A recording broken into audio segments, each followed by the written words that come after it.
Hey y'all, I'm a little late because I was talking with my husband about something. But I hope you guys are doing well. I I was reevaluating the way I've been doing things on my main channel, on this channel, and I came to the conclusion about something. I think I am going to hold off on posting content on this channel, and then I am probably going to I'm probably going to wait till February. I think I'm gonna just batch record and edit a whole bunch of content, and then I'm going to actually start posting for real. Because when I tell you, I don't know, I feel like I be overthinking things when it comes to content. Like, I really do. I feel like I overthink everything. I'm not really, I don't know, it feels like I be overthinking and then I end up being stagnant.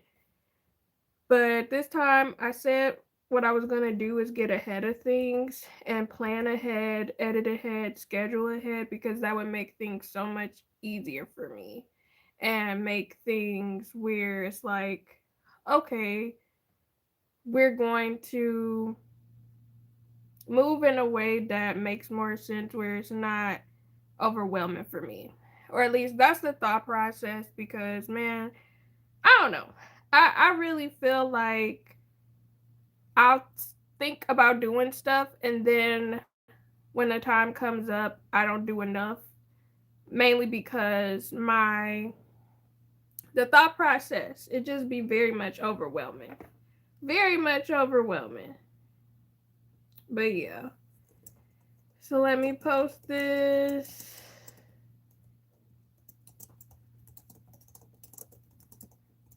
Whoa.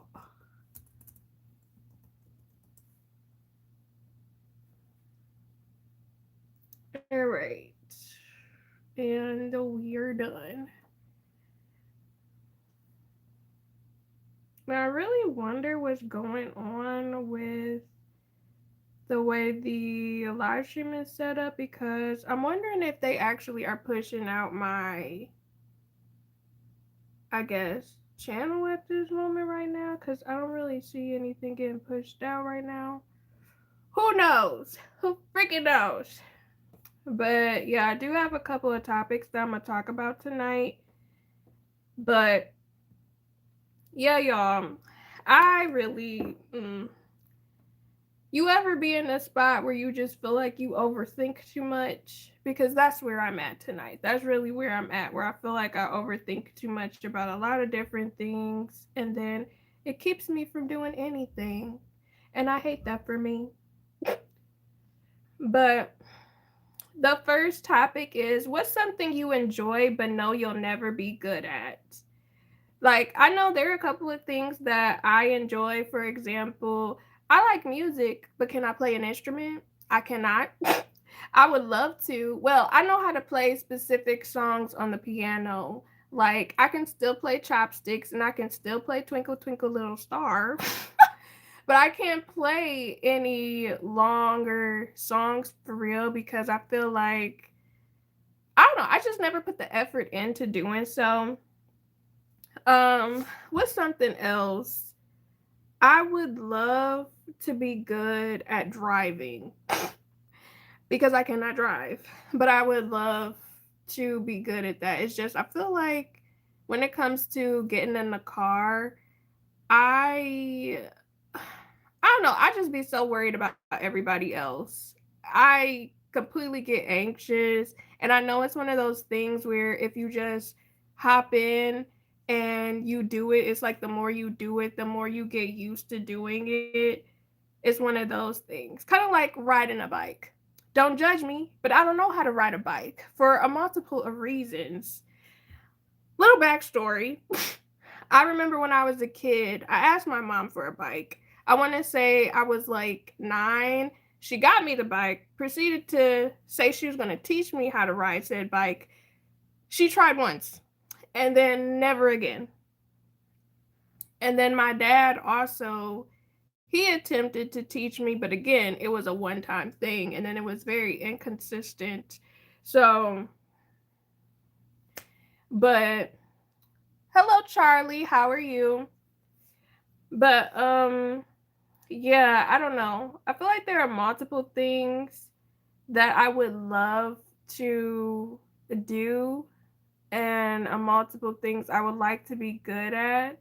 But I think it's just the amount of time that it takes to do certain things or like to perfect a skill is where I fail at. Because, when you jump into doing something, or if it's something that you're interested in doing, a lot of times we'll start doing it, but then we'll fall off of doing it because it might be too hard, or we might be feeling too overwhelmed, or we might start thinking, like, oh, I don't think I can do this.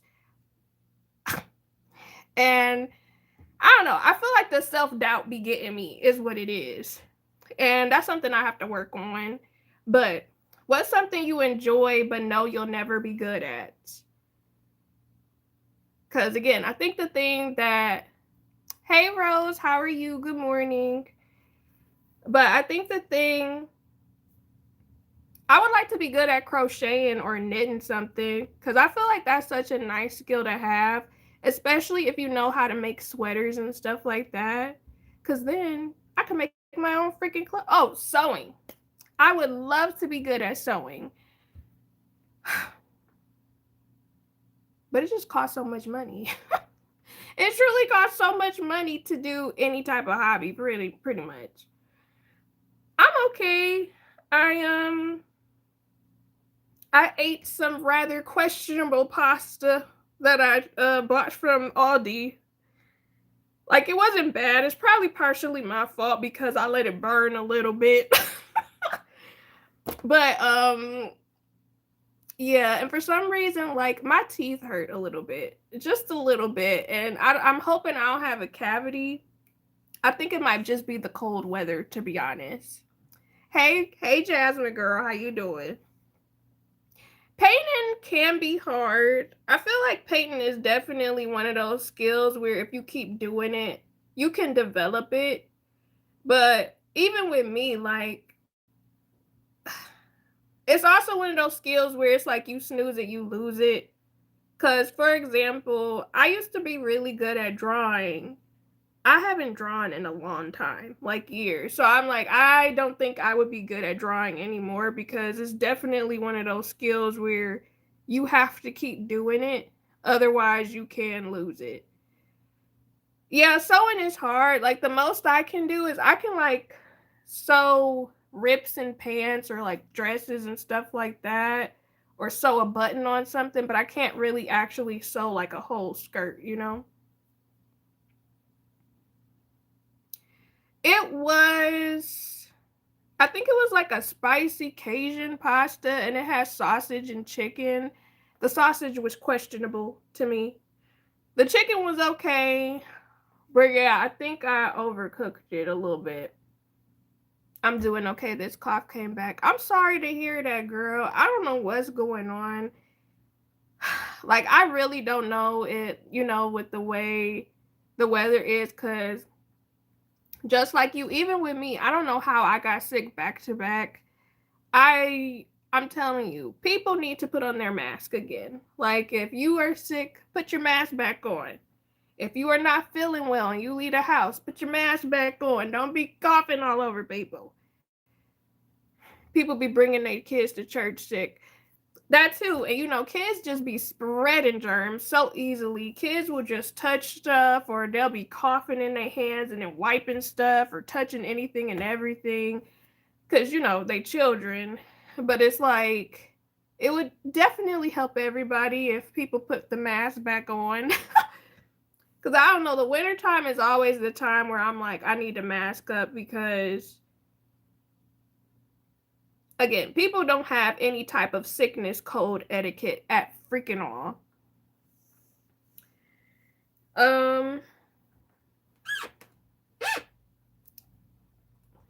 But yeah. So this person said, oh wait. Someone said, who are your favorite fictional characters? Huh. My favorite. So Shrek would be one of them. Absolutely love Shrek. He relatable. And onions, I have layers. You know what I mean? The other character that I really love would probably be, I like Marge Simpson the older that I get now, because, well, I like Marge. However, sometimes she be pissing me off. No, you know what? You know who my favorite fictional character is? Peggy Hill. Cause she funny. She is so funny to me. Cause she is so arrogant and so full of herself, and she just be wrong, just wrong all the time. Hey T Berries, how are you? Anything anime girl? That's a lot of characters.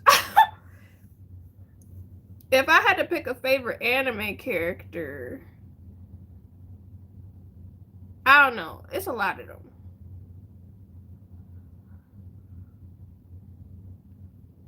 Like I know Spanish would be correct. Girl, the episode where she was teaching Spanish to her class and ended up kidnapping a child, I was like, bro. And it was funny because they took her into the court, you know, so and she was trying to explain herself in Spanish, and they looking like, this lady don't know what she talking about. She don't know how to speak Spanish. That joke was so funny to me. Or when she would be saying, I don't know. She was just wrong all the time. But I love Peggy Hill. She is definitely a favorite character for me. Um, who else? I like. Nah, I can't even say. That's one of my favorite characters, actually. DW is a favorite character to me as well, obviously. Like, if y'all watch my videos, you would probably know DW is a favorite because I use her meme. Well, some of her memes in a lot of my videos. What are some small daily acts of self-care you do to keep yourself feeling alive or just feeling good? Now, I always feel like a lot of people don't take self-care seriously. I think that when it comes to taking care of your mental health, your physical health, I don't know. People don't really focus on self-care too much. It's always hustle, hustle, grind, work, work, work. And I do think that there should be some things that you do to make sure that you are good, you know, daily. DW is shady, and that's why I love her. It like, I'm not gonna say I act like DW because I don't.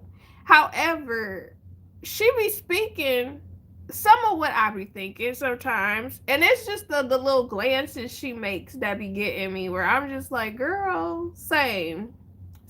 We be side eyeing people, but what are some small daily acts of self care you do to keep yourself feeling alive or just good? So, for me, I always make sure I laugh every day. Like, I like to laugh. That's one of the things y'all should know about me.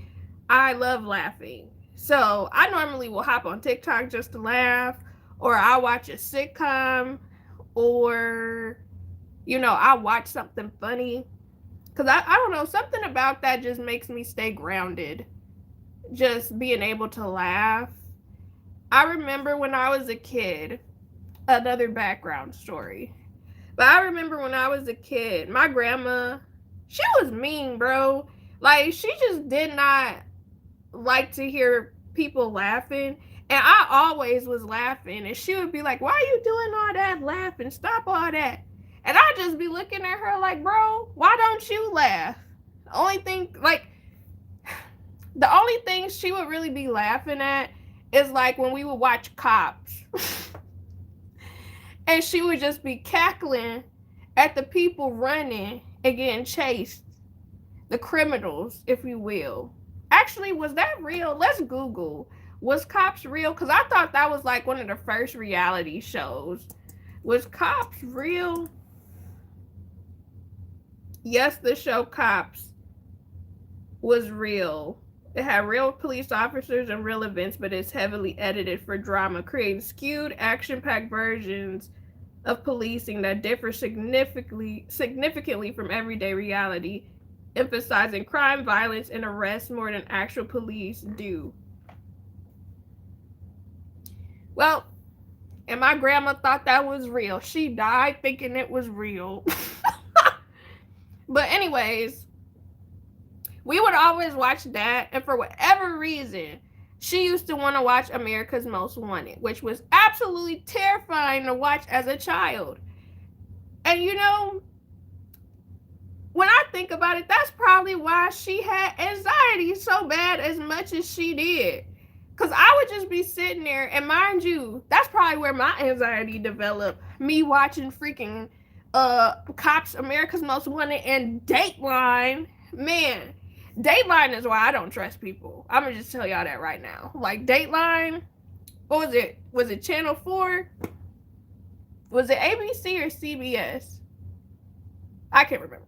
But when they would talk about a wife and a husband being on a boat, that's exactly why I don't like boats. I do not mess with boats at all. I remember my siblings. No, one of my family members was hosting something on a boat. I was like, yeah, no thanks, I'm good. You not about to have me on no boat. And if I'm on a boat, I need a life jacket. And I am going to be in the middle. I will not be veering away to like secluded places. I want to be in the midst of things because I'm not going to wind up disappeared. I don't know. Again, watching too much Dateline and too much Most Wanted had me paranoid and still has me paranoid to this day. Because even when I think about it's always an episode with a husband and wife getting on a boat. And for whatever reason, the wife fall off the boat and the husband come back without the wife. So you just let her float away in the sea. You ain't call nobody. You ain't alert nobody. You just show back up and she gone. Where is she? Where is she? What you mean? You was on there with her. Man, it's not, of course, it was staged. It was staged. Well, it says that Cops was, for the most part, the stories that happened in Cops were real, but it says that they, like, clipped the stories to be more action-packed. I mean, to be honest, I feel like Cops don't really do chases like that. Like, they more than likely don't be,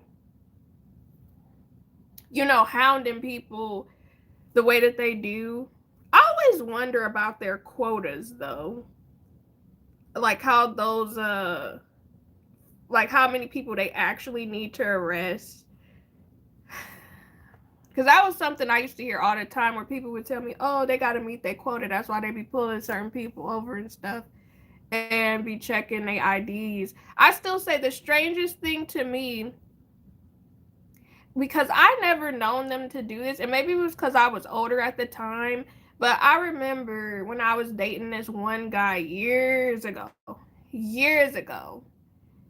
and I remember we got pulled over, and they asked him for his ID, and then they asked me for my ID, which I thought was wild, because I'm like, why are you asking a passenger for an ID? You know what I mean? Obviously, I don't have anything on me, but I just thought that was mad crazy to ask me for my ID, and I'm a passenger, but I don't know, maybe it's because I'm black, you know what I mean? Like, chasing a donut is crazy. Donuts sound good. I've been trying so hard not to buy donuts, though, because I will eat those rather quickly. Like, donuts is like the last thing I can bring into this house because they will get eaten up very quickly. I think we normally, well, every now and again, my husband will surprise me with donuts. That's like a once every, let's say 4 or 5, excuse me, once every 4 or 5 months thing, because I cannot.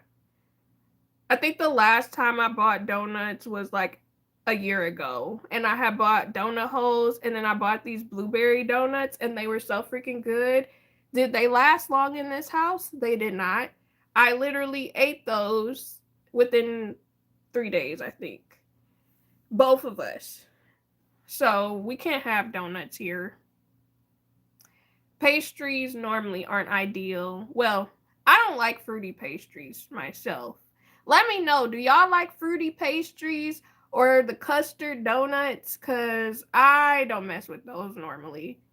I don't know. I don't like the idea of the bursting in the mouth.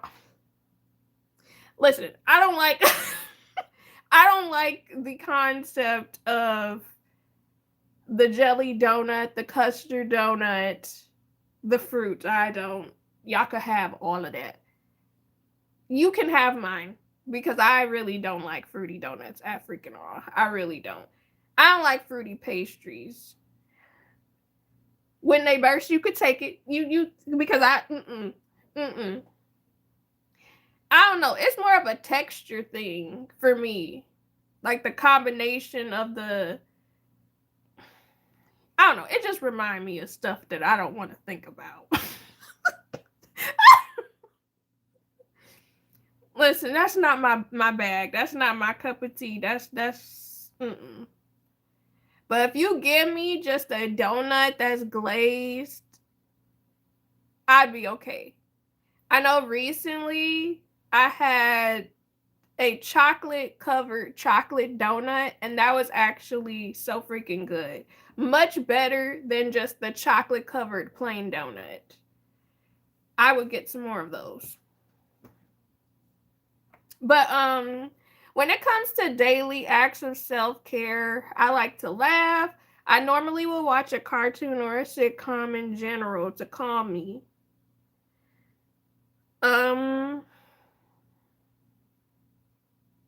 What else do I do actually? Sometimes just taking a nice shower helps. When it comes to self-care. Especially if it's like a smell good body wash or a smell good scent. That's always nice.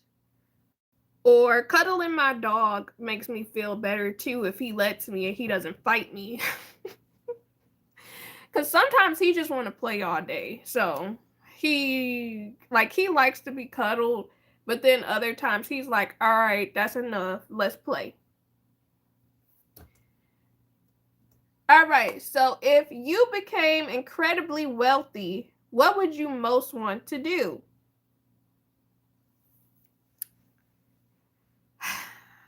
I really don't know. Well, first thing I want to do is pay off debt. However, I'm paranoid because it also depends, how did I come into this money? Because I don't care what anybody says. I know a lot of people would love to win the lottery, but I feel like I would be so terrified if I won the lottery and won a whole bunch of money. And I don't know why, but it's like, I can't remember if I live in a state where you have to publicize your name and your location, because I would not want people to know I won the lottery, because people are crazy. And you also can't tell everybody your business. Now, I want to help people, but I would do it in a very random, discreet way. But I don't know. I just know I would pay off debt, and then I would probably think of some ways to like invest it. I know I would probably do random giveaways on my YouTube channel where I would like just give people gift cards or something like that. But I don't know. What's something you're craving badly today? To be honest, I'm craving Chinese food. Like, I've been wanting Chinese food for a minute. I haven't had Chinese food, like real Chinese food, since I think, I don't know, I feel like it's been almost a year, to be honest. Because we had a Chinese food place we used to go to, but then when the pandemic happened, they closed. And we've been on a hunt for a Chinese food place ever since. And the most recent one we went to, I actually did like, but it is kind of out of the way where it's like, I feel like 20 minutes away from us, which I don't like. Today it was a burger. Yeah, burgers are always a craveable thing, I think.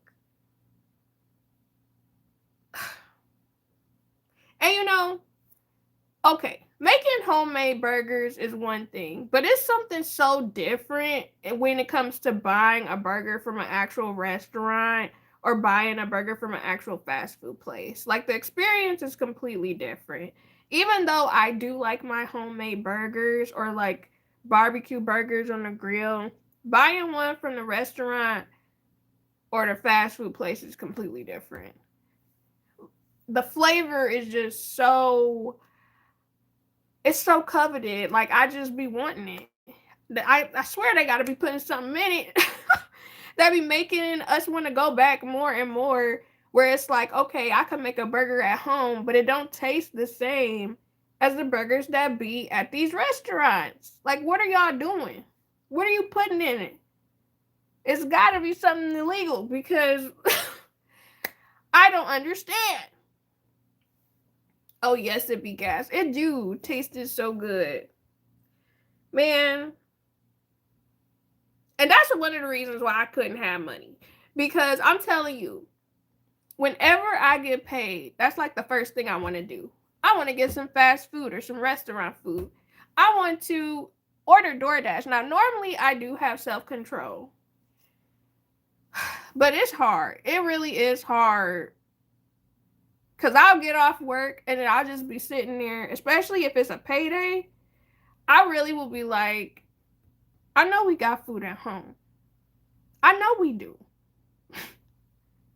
But I really want some chicken. I really want a burger.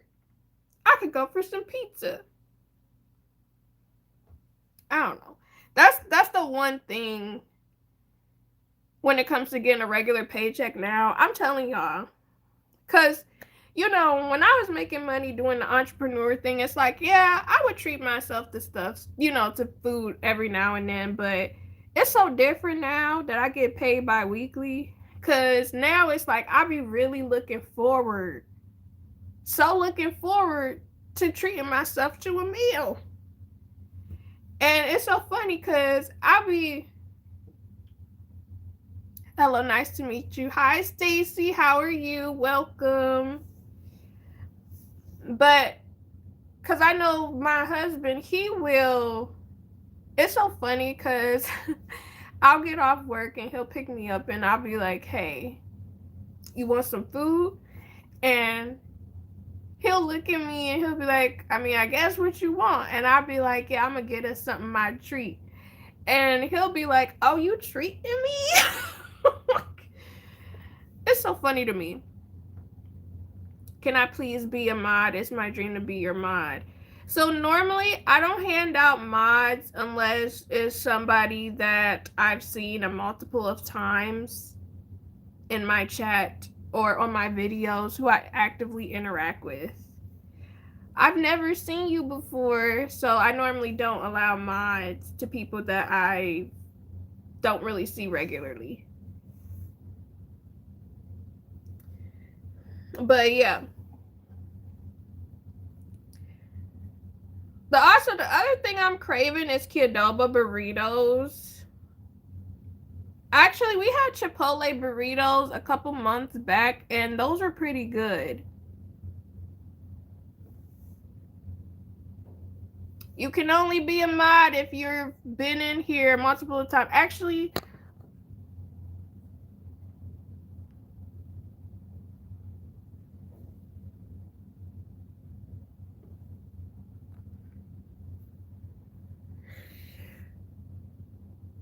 know why I feel so petty for that, but I like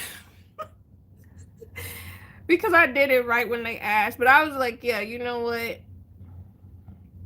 There's a couple people I do need to make a mod actually. But anyways, man, listen, I don't know why I felt so petty doing that because it's like they were asking and I just made T Berry's one and I was like, you know what? I could have waited. I could have waited. Hey, treasure girl, how are you? Thank you. The simple answer is no. Chinese food is always freaking good. I'm telling you.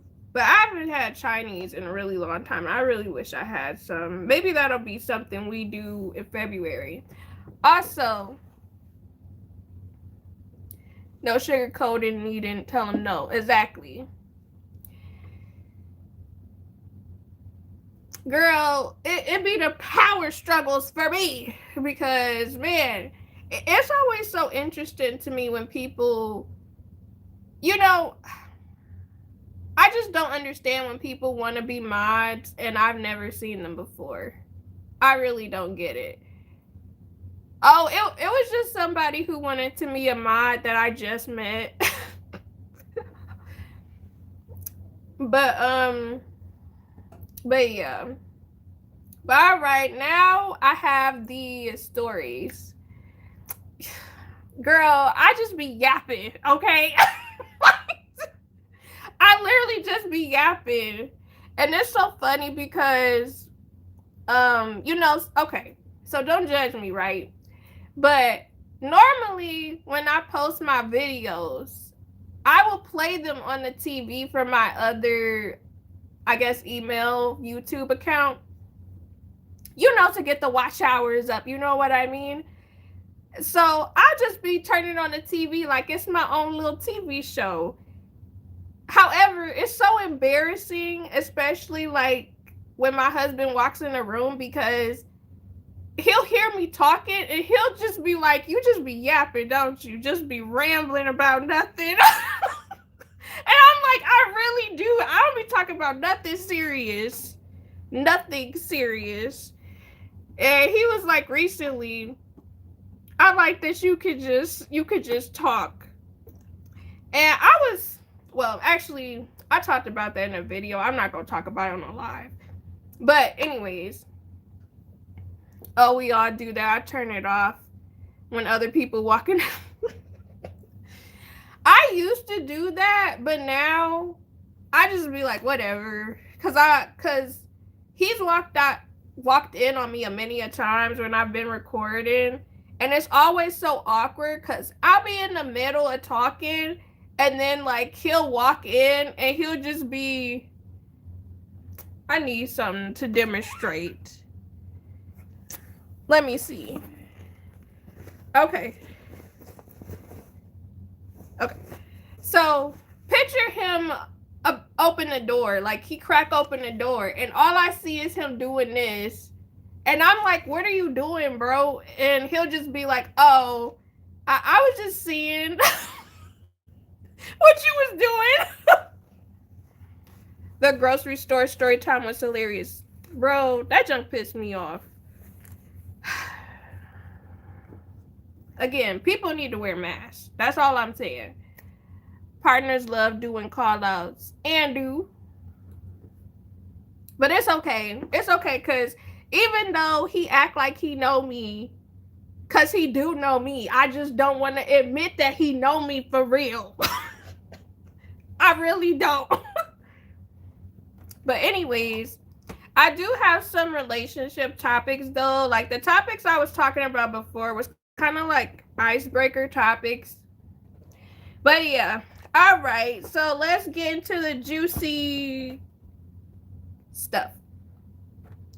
Okay, so the person who wrote this is a 23-year-old female. And they said, I met my boyfriend's work wife for the first time and I'm devastated. Now, before I start this, I want to know, how do y'all feel about work husbands and work wives? Please let me know in the comments. Because like work wives and work husbands are okay if you're single.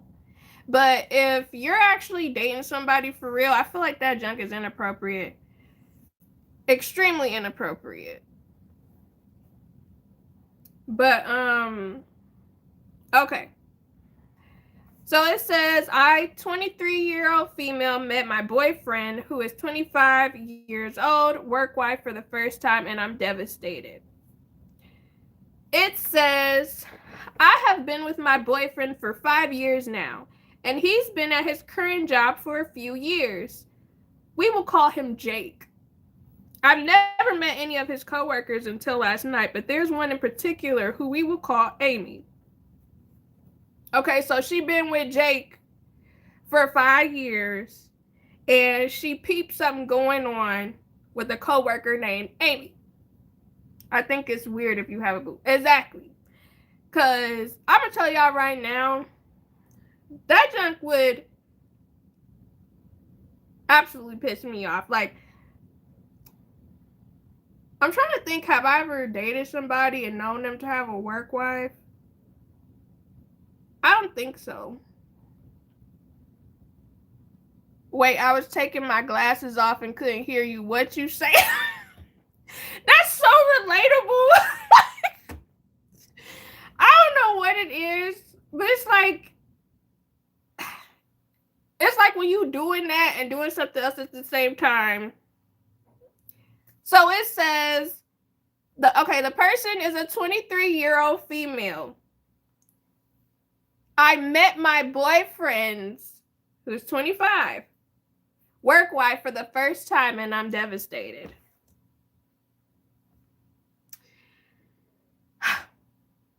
I have been with my boyfriend for 5 years now, and he's been at his current job for a few years. We would call him Jake. I've never met any of his coworkers until last night, but there's one in particular who we will call Amy. He sometimes does favors for her, fixing her car, going to her house to fix stuff around her house, etc. And I was never really concerned because he told me all his coworkers are a lot older than him. I'm going to tell you right now, if I'm talking to somebody and they tell me they doing all this stuff, I'm like, are they paying you to fix their car? Because why are you doing that for free? Why are you over their house? Coworkers are supposed to be separate from work, in my opinion. You should not be fraternizing with the work people. Personal and work is supposed to be separate, but I also like to set boundaries because that's just me. Oh, hell no, single or not, I think it's so childish. Favors. See, this why my blood pressure high. For real though, because it's like, bro, don't piss me off. Like, literally, no, absolutely not. So it says, the woman who wrote this said, I was never really concerned because he told me all his coworkers are a lot older than him. However, one night while he was asleep, his guy friend kept blowing up his phone. So I answered to let him know that my boyfriend was sleeping and so was I. So please stop calling. Anyways, before I put the phone down, I noticed 5 unread text notifications from Amy. Oh, she about to go through the phone. I guess some of the spam notifications were from her. One of them said, "Great, Jake. Now everyone thinks we're effing." Oh my God. Oh, okay. And she sent like a laughing emoji. I think it depends. I think a work wife, work hubby is someone that has your back at work. Granted, some people take it beyond that, and that's when it becomes inappropriate. I had a work wife at my old job. Well, whenever I think of work wife, work hubby, I think of people who flirt with each other or they're constantly around each other. Like they go to lunch all the time together and they have inside jokes, but it looks like they're flirting. That's how I see it, but that's just me. Because I don't know. What you described to me seems like it's like a coworker friend, not necessarily like a work wife, work hubby. Because I don't know, when I think of wife, hubby, I think of there's a certain bond or like flirtation there. But that's how I see it based off of what I see or seen happen with other people when it comes to them having those work wife, work husband situations. Cause it just seems like there's something else there that's not strictly, oh, I got your back. You know what I mean? But again, that's just my interpretation for what I've seen from messy people that I know in real life. But yeah, so let me reread that last part. Anyways, before I put the phone down, I noticed 5 unread text notifications from Amy. I guess some of the spam notifications were from her. One of them said, "Great, Jake. Now everyone thinks we are effing," with the laugh emoji. This really concerned me. So the next day after Jake got home from work, I asked about it. He said that both him and Amy were late for work that morning. So everyone probably assumed that and it was just a joke. I'm sorry. That is a big jump. Just because you and your coworker came in late, everybody assumed y'all doing it. I think we're missing some other steps or information here. But she said, "I thought it was a weirdly unprofessional joke and expressed my discomfort. He invited me to the bar with him and his coworkers that night so I could meet her and see it was nothing to worry about. It did not soothe my nerves at all. Turns out Amy is not a lot older than him. She's only 3 years older than him, and she's super pretty. The entire night she was all over him, touching him, leaning on him, putting his arms around him, and even kissed him on the cheek, and he acted like it was normal. Playing in that girl's face. I have to remember, I'm a completely different person. And now it's more to the story. I have to remember, I'm a completely different person because there is no way I would have allowed that. I would have flipped that whole table over and they probably would have just had to put me out. Because I would have been like, "So we broken up is what you're saying. We're not together is what you're saying." Actually, I wouldn't have made a scene. I probably would have just left, and I just would have been like, "Yeah, we're breaking up because you're doing Ella." Ooh, I'm trying not to cuss, but we're doing like mad inappropriate stuff. Cause I know if she did the same thing, and if a guy was like all over her, touching her, arms around her, kissed her on her cheek, he would have flipped. Ain't no way. So, yeah, he acted like it was normal.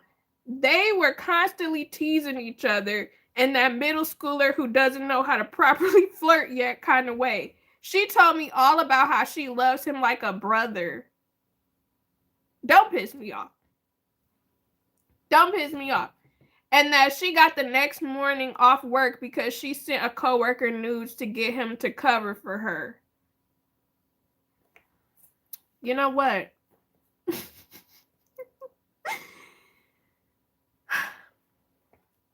Later on, she started crying and sobbing at the bar. Actual tears because she's so lonely and wants someone to love her. And my boyfriend ended up having to comfort her. I am just unsure what to do or say. Babe, break up. That's unacceptable. No way. I hate that line. I do too. I can't stand when people say that somebody's like a family member. Like, so you're a weirdo. Because why are you being like that with your family member? I don't know. Like, it's just be giving cat. People be mad lying. Oh, we walked in together and leaving single, definitely. For sure, because both of them playing in her face, I would have instantly been like, bro, if the shoe is on the other foot, would you think this is appropriate? It's not. Why is she touching you? as a coworker, unprofessional. Even if we not in a coworker setting, it's like, be so for real. My boyfriend kept acting like this was normal, that he wasn't doing anything wrong by entertaining this behavior. I can't ask him to cut her off. They're on the same unit and they have to work together. I literally do not know what to do about this, but I'm just disgusted knowing this has been going on these years that he's worked with her. How can I set boundaries when they're forced to be around each other all the time at work? Let them go. It's just unfortunate because if they live, well, I guess they do live together. And that's crazy because she's been with that guy for 5 years and then she's finding this out. I couldn't imagine. Like, some people are so trash, bro. And it's really unfortunate that people be in these situations and they live with their significant others. And I don't know, like, I've seen so many people be in situations where, you know, they've been dating somebody for some years and they live together. And then what ends up happening is, you know, maybe they break up or something like that. But it's like, well, what? And especially in this economy, some people just stay with people out of convenience at this point because it's like, well, I don't have the money to move out, get my own place. You know, you don't have the money to move out, get your own place, and people just end up staying stuck even though they want to leave. I don't know, that junk sucks. But if it was me, I would definitely be finding a way to get the hell out of there. Years, oh, they locked in, girl, walk away. I know I would. I would have been like, hey, Ma, I'm moving back. Like, I am moving back because you know what? This guy is trash. He is completely and utterly trash. Do you know he got a work wife and his work wife be all over him and he be letting her? No. Absolutely not. All right. So the next story is by a 33-year-old male. He says, I was not chosen as best man or groomsman for my best friends. Now, let me know in the comments, how would y'all feel if one of your closest friends was getting married and they did not ask you to be one of the bridesmaids or groomsmen? How would y'all feel about that? And this sounds so bad to say. Me personally, I probably wouldn't trip. I probably wouldn't trip only because I've been in a wedding before. Being in weddings is a lot. I don't think people realize how much work it is to be in a wedding. Well, we might as well stop right there, sir. That is not your best friend. Yeah. We'll get into the story, though. Oh, you messy? I'm not gonna lie. I probably wouldn't give... I was about to cuss. I probably would not care that much, but only, again, as long as, like, it'd be one thing if they didn't invite me at all, because then I'd be like, well, B, what's good? Like, what are we doing? You know, I be here for you all the time. I be showing up for your children, your husband, you. Every time you got something to celebrate, I'm there. I'm supportive. And you don't want me there at your special day? That would be the time when I would probably trip. But if it was like they didn't want me to do bridesmaids or whatever, honestly, I wouldn't care because I'm not gonna lie, I get to save money. I'm a cheap beat. Like, I am so freaking cheap, bro. So, like, for me, I'm just like, bro, listen.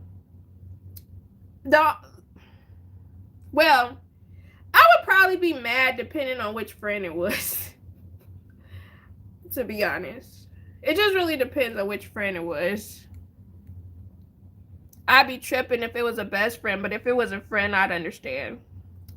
Oh no, I would be tripping. But to be honest, I wouldn't care if I didn't get chosen because I'll be able to save my coins. Exactly. Because, bro, that junk is expensive. Expensive. Like, I remember I was in my sister's wedding. Okay, it was multiple events I had to go to, multiple gifts I had to give. I got her a bridal shower gift, engagement gift, I believe, and then I got her a regular gift, like for both her and her husband. The wedding, like the bridesmaid dress, she wanted our hair to be, a specific way, which is, I normally don't pay to get my hair done, okay? Then we had to pay to get our makeup done by people she recommended, which I understood. Then we had to wear specific shoes. Then it was other events we had to go to as well. Now, some of the stuff was paid for, but collectively, it was a lot of money to spend. Then we also, did the bachelorette party. But, and then my husband's been in 2 weddings, and that was a lot. It wasn't really the actual people getting married that was the issue. Normally, when it comes to weddings, it's other people that are the issue. It's always other people. That's exactly why when we got married, we just got married with our moms at our house. Like, we decided not to do all that because after we both been in the weddings and went to so many weddings, it was just like, bro, it's too much. I'm also someone who's never been in a wedding, so I don't even know what I'm fighting for.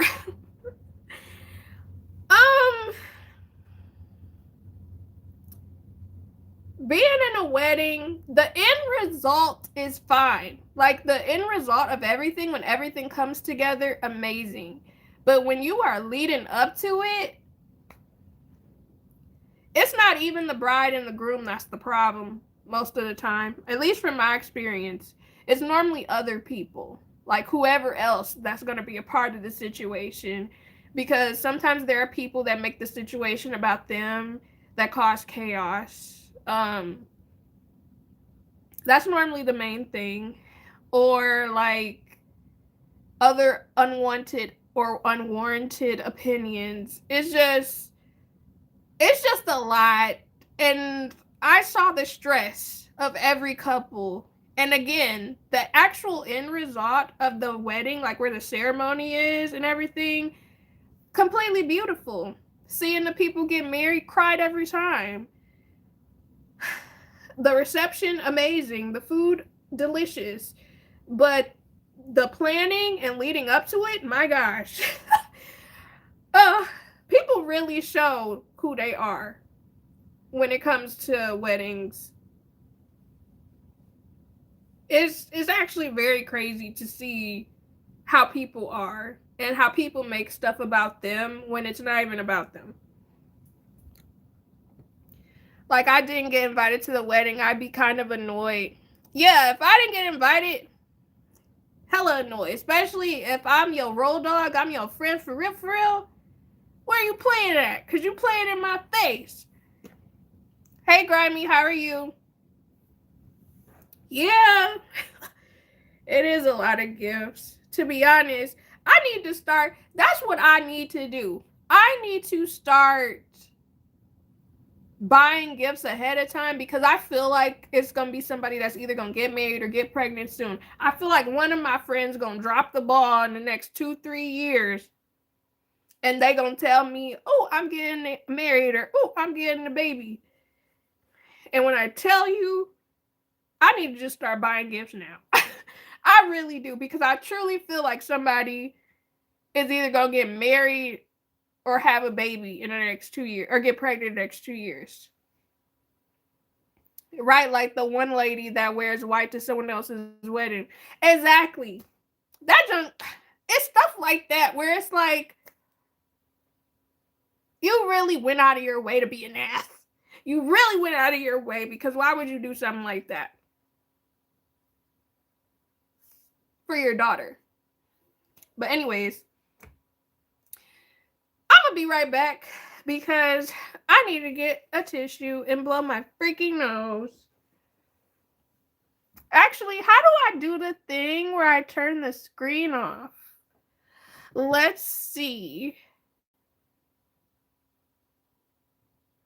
What's the button I push?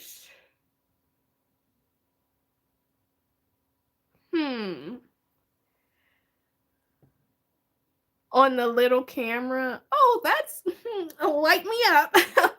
Oh, I didn't even know this was a thing. Oh, bet. Thank you, girl. I'll be right back. I gotta get some tissue to blow my nose.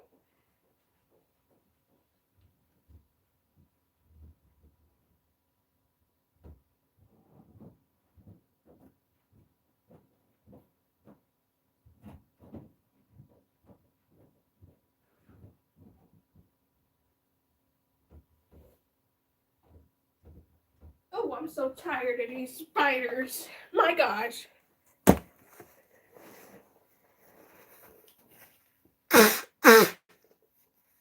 I swear, I don't know what it is. Ooh. Anyways, I don't know what it freaking is, but whenever I get to yapping on here, my nose be getting clogged in a mother. And I don't understand.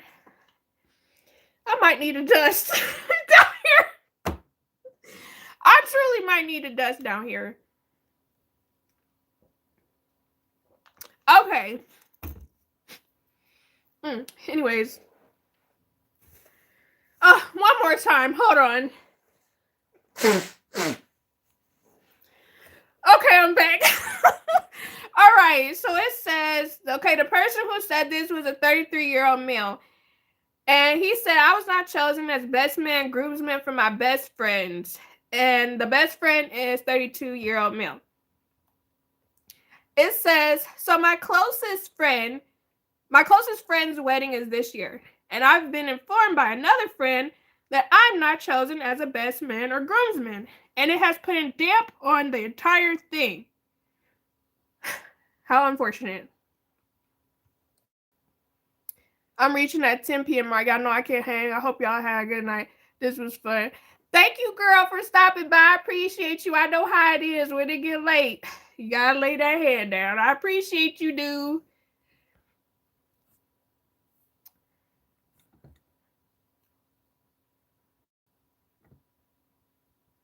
Oh, how is the quinoa? I think that's how you pronounce it. Or is it quinoa? Quinoa.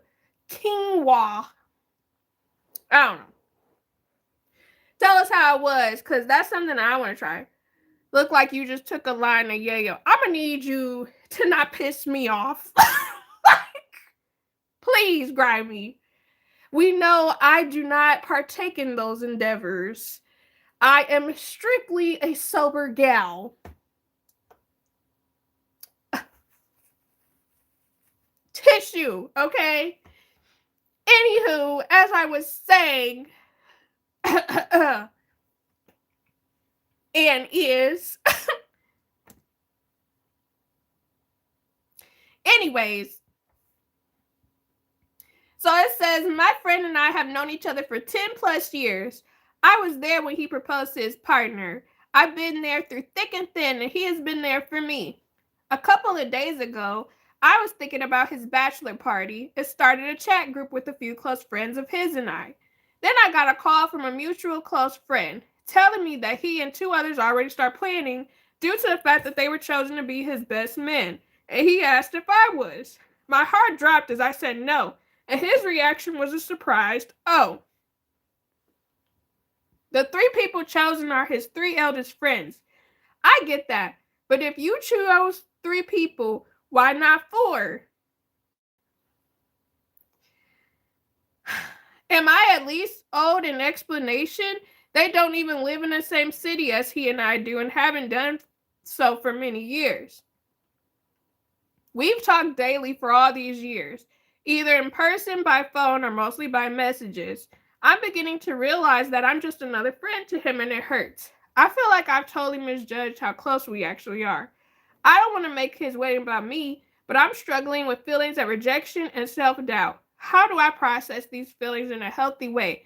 I'm thinking about talking to him about it, but that feels like a risky thing to do. What is a good way to approach this without making it awkward and guilt inducing? Side note, where I come from, the number of best men and groomsmen is not limited.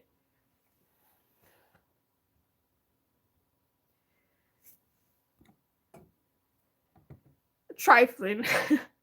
Wait, how did he become number one when he just came in? Because I'm Shane. After you said I was sniffing stuff, I wish I could take that crown away.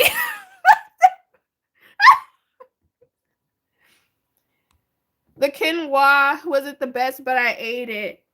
You know, I always wondered, did it hold like seasoning well? Because I wanted to try eating some. Okay, so I have thoughts about this situation, right? Because I probably will be an unpopular opinion. Just based off of my experience of being in a wedding and seeing weddings unfold. It's okay, you was getting your Pablo Escobar on. I'm not even going to Google that because I know it's disrespectful. But anyways, I think his feelings are valid. His feelings are valid. However, I have a thought. Now, not to say that they are not friends. However, I noticed something that I feel like a lot of people may not. Okay. So, two things. Him and his friend may not be as close. They might not be as close as he thought that they were. There also is the factor that we don't know if this friend is good at handling events, planning things. We don't know if this is a responsible friend either. Because I do hate to say this. Based off of what I've seen at actual weddings,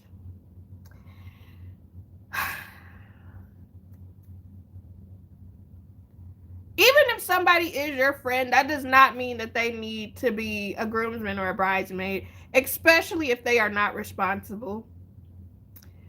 I feel like people are so focused on the title of being a friend, and a lot of people are not responsible enough to be bridesmaids or groommen, which is something that I saw in the process of seeing different people get married. Like, and I know people don't be wanting to leave people out, but sometimes you do got to be realistic about the people you chose. And sometimes you might have to have that conversation where it's like, hey, why didn't I get chosen? And somebody might actually flat out tell you, like, yo, you're not responsible. If I ask you to do something, you might not do it in the amount of time that I told you. And you could have a whole year. If I tell you, okay, plan this for me, I want to have a bachelor party, and then you're doing stuff that you want to do, you aren't even considering my feelings, you making a situation about you. Again, and again, you know, the groom's person could have an issue with that friend. I don't know. But, I mean, at the very least, as long as they are at the wedding and it's like an equal amount of people, like I could see if they were like, okay, I was only going to have 3 groomsmen and 3 bridesmaids, and these are people I chose. But if it's like, I'm going to have 4 groomsmen and then it's 3 bridesmaids, it's uneven.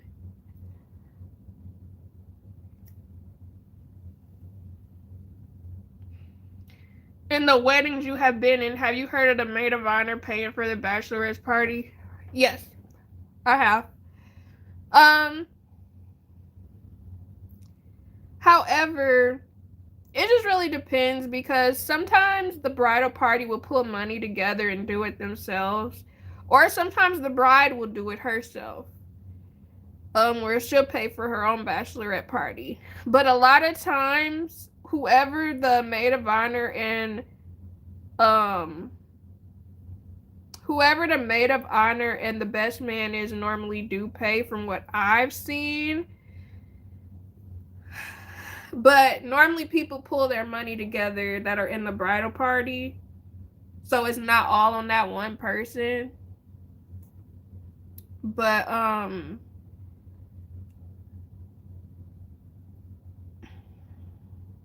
that's another reason why I never want to be somebody's maid of honor. Like, I'm not gonna lie,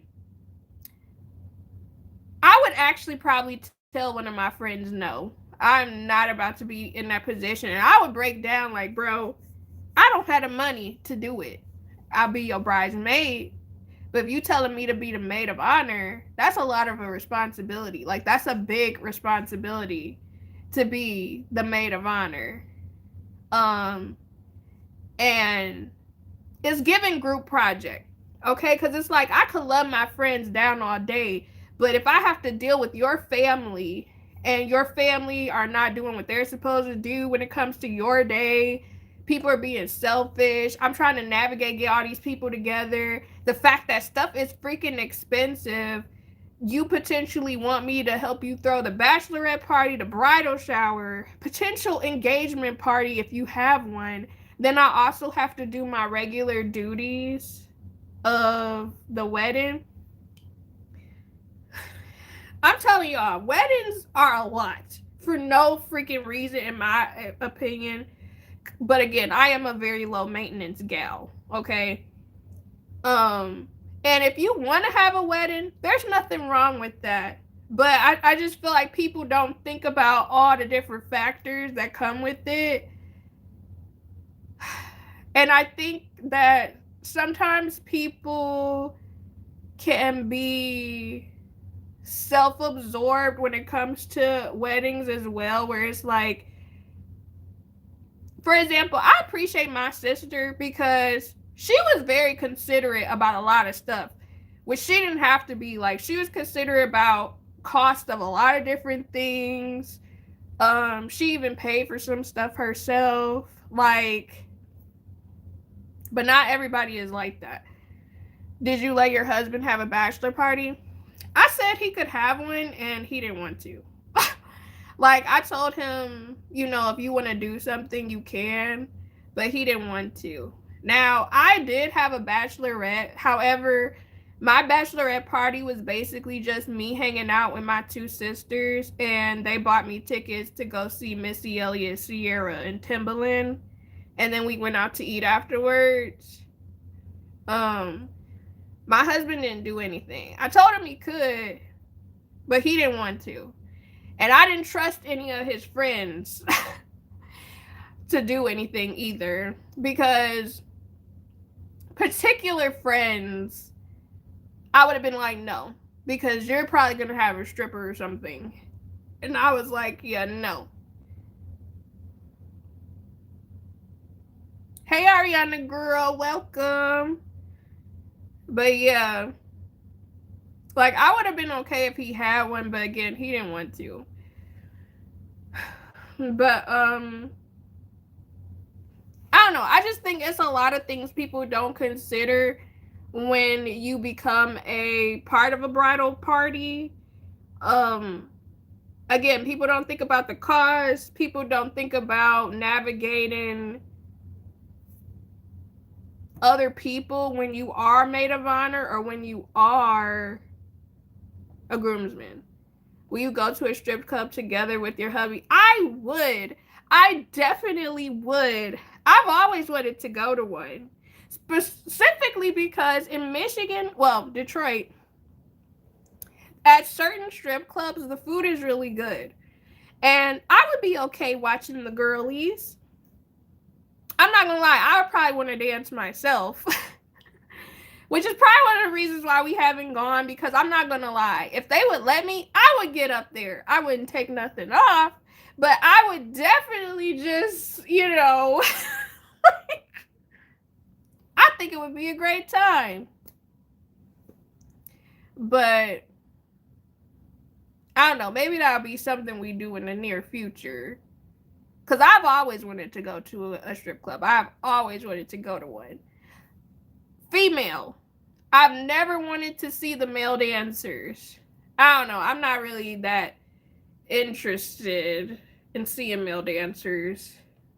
It's nothing enticing about it. I'm sorry. If somebody is wearing, a man is wearing a Speedo or a thong, it starts schlonging his stuff. Ew. Okay? Don't. No. Absolutely not.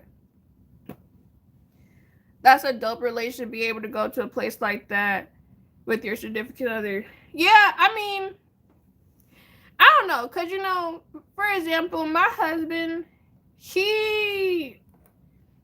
we've talked a couple of times about going to a strip club, but I was always the one that brought it up, or like our friends and us would talk about it. Or, for example, my sister went with her husband to a strip club, and it was so funny, like, hearing him describe what happened, because she was just like, I know my sister, like, she was just looking like they letting it all out. But I don't know, it's just finding a strip club to go to that actually has good food, because I'm not gonna lie, I would be ever so mad if I go to a strip club and the food is trash. Like, I did not just come here to see you ladies. I did not come here just to see the gals. I want a meal and a show. I want them both. I don't just want to see the girlies. That's what I was about to say. I want to say grimy with your friend that you dated. Hold on, I gotta blow my nose. Excuse me. Oh, I just know my nostrils dry. But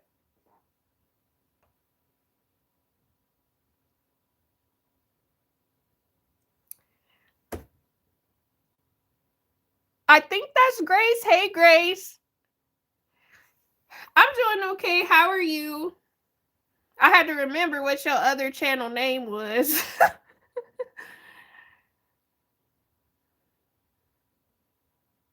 I'm sure you did. I'm sure you did. The power exchange? What is that?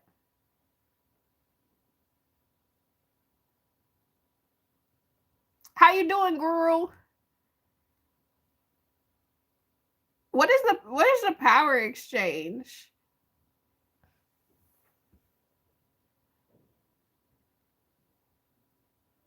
That's good. But okay. Now, it's a club where you can drink dance. Oh. Huh.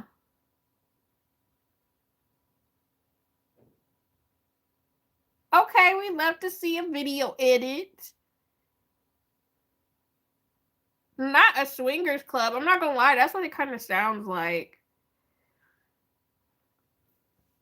Or what is it? You drink, dance, and you can like rent a room or something? Yeah, that's a little too risque for me. Cause I'm not gonna lie, I'll be looking like, this place, is it clean? I don't want nobody looking at me.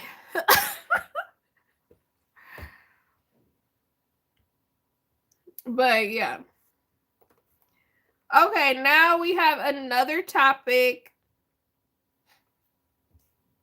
The person who wrote this is a 29-year-old female.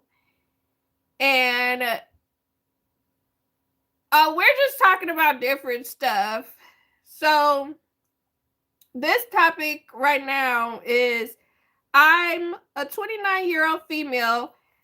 I have been with my boyfriend, who is 29 years old as well, for 4 years. He won't live together. Is it doomed? Yeah, they have a BDSM room. I hope they clean it. I truly hope they clean it. It says, I have been with my boyfriend for 4 years now. Long story short, I brought up living together, and he says he's fine where he is, so why should he move? I have told him many things like that I am almost 30 and would like to build something with him, and that I'm ready to come home to someone again. He has even said that he is unsure about me.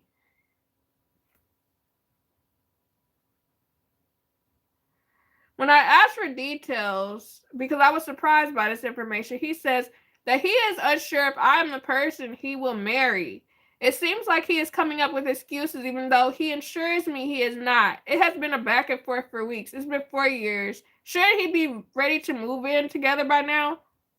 Girl, let him go. I'm sorry. Wait, let me read this. Some people just do it on a dance floor. That's hella reckless. Hella reckless and raunchy. I could never. But if somebody I was dating tells me after 4 years they are unsure about me,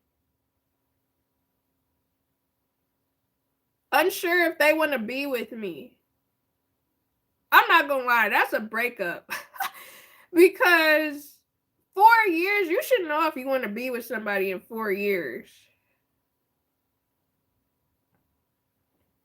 In my opinion, don't rush moving in with someone.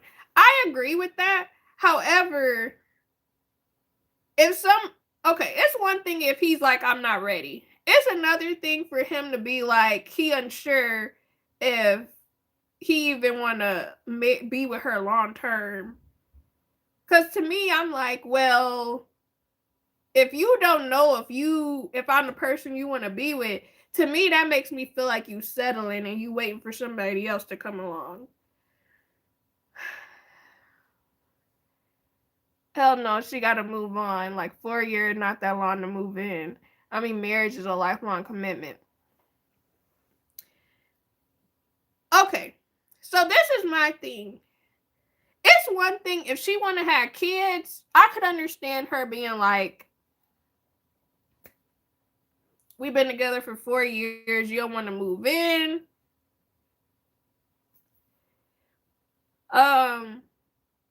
And they about to be 30.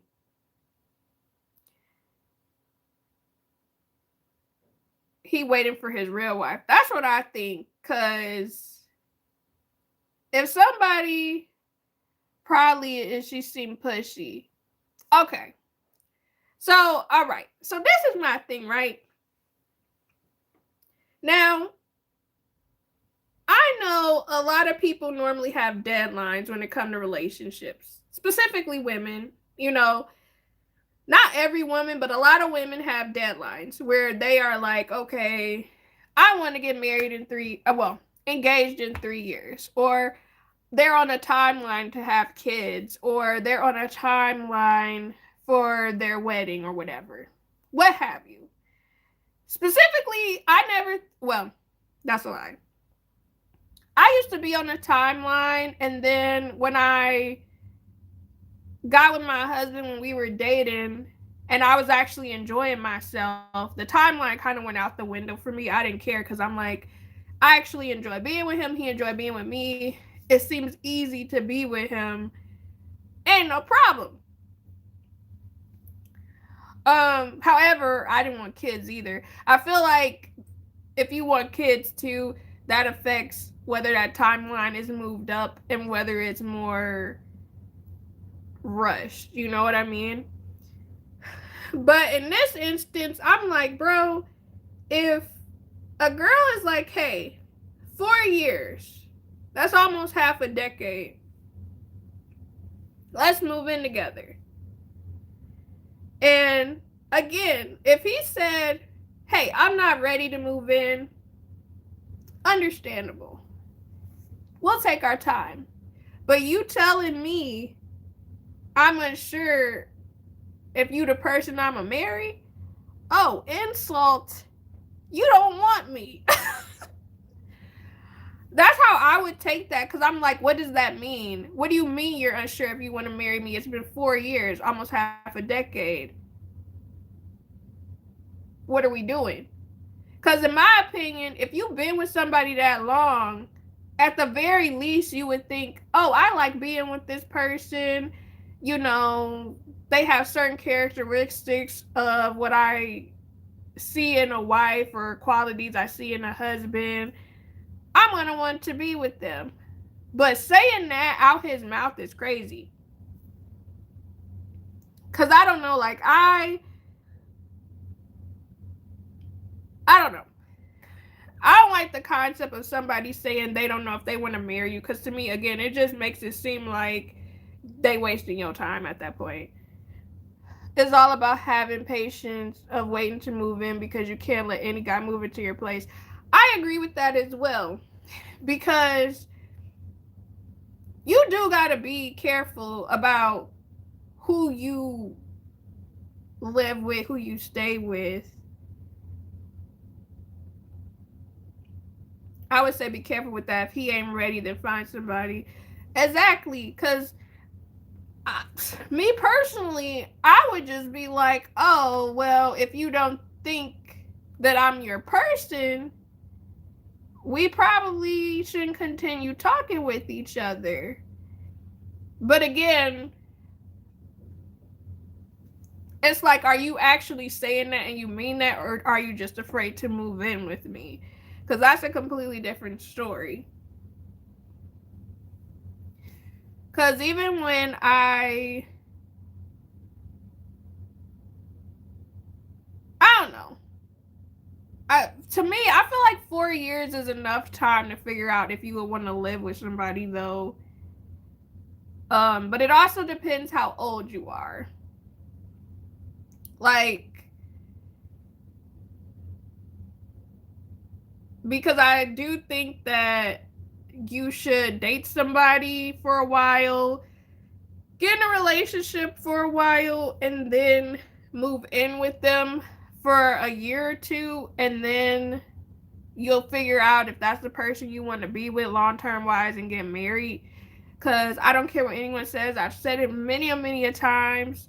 I do think you should live with somebody before you get married to make sure that y'all are actually compatible, because a lot of people end up getting married, moving in with that person, and they are not compatible at all when it comes to living with each other. Hey, Elbermatic, how are you? But I couldn't imagine somebody saying that to me. Because it definitely gives placeholder to me. But that's just how I see things. And from my experience of what I've seen happen with other people. Because I've seen a couple of people be in situations where, you know, they wanted to take the next step. Now, marriage is something where it's like, pace yourself. You know what I'm saying? But moving in is like, sure, pace yourself. However, at the same time, it's like, if you've been with this person for 4 years, and again, if you're not ready, that's one thing. But if you're like, oh, I don't know if you're the person I want to marry, you don't like me for real. You don't like me for real. Good, sleepy winter weather getting to me today. I feel that. Because, man, I swear, like, that's one thing about winter weather. You be about to be in hypothermia. I think that's the word. Go to bed. It's past your bedtime. You go to bed. My bedtime is whenever it is supposed to be, because I'm a grown up. I'm grown, okay? Hey, Casey. But, yeah.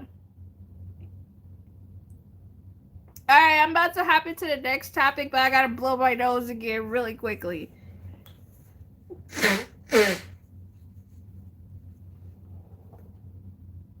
Okay. It says, I just found out that I'm a mistress of 4 years. Oh my gosh. How do I tell her? Tell who? So the person who wrote this is a 36-year-old female, and she's been dating a 48-year-old man. He's 12 years older than her. The scandal. Actually, that's not a big deal because she's 36. I am a grown up. Weather been hitting different with this. It has, man. Like, I don't know. This year is something just in the air. Something not right. Okay, thank you for stopping by, T Berries. Good night. Hope you sleep well. I'm alright. It's just my nose keep on I keep feeling stopped up in the nose, like I have to blow my nose for some reason. Alright, so it says, so I'm honestly floored and I feel so effing stupid. I've been in a relationship with this man for 4 years. Me and my family and my friends use him as the standard when speaking about good men on a regular basis. That's your problem, putting people on pedestals. But anyways, we met each other's friends and family. We traveled together, and yesterday I found an anniversary card to his wife. I'll love you until the end of time. Signature, your husband. Holy S.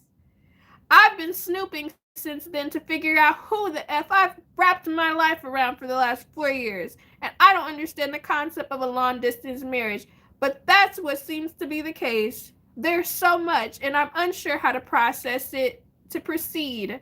His wife is listed as the owner of his business, and potentially I'm connecting the dots or making assumptions based on a number of things I found, but potentially leaving her job where she's had so much success and is so loved. Ugh. Let me drink some water. Anyway.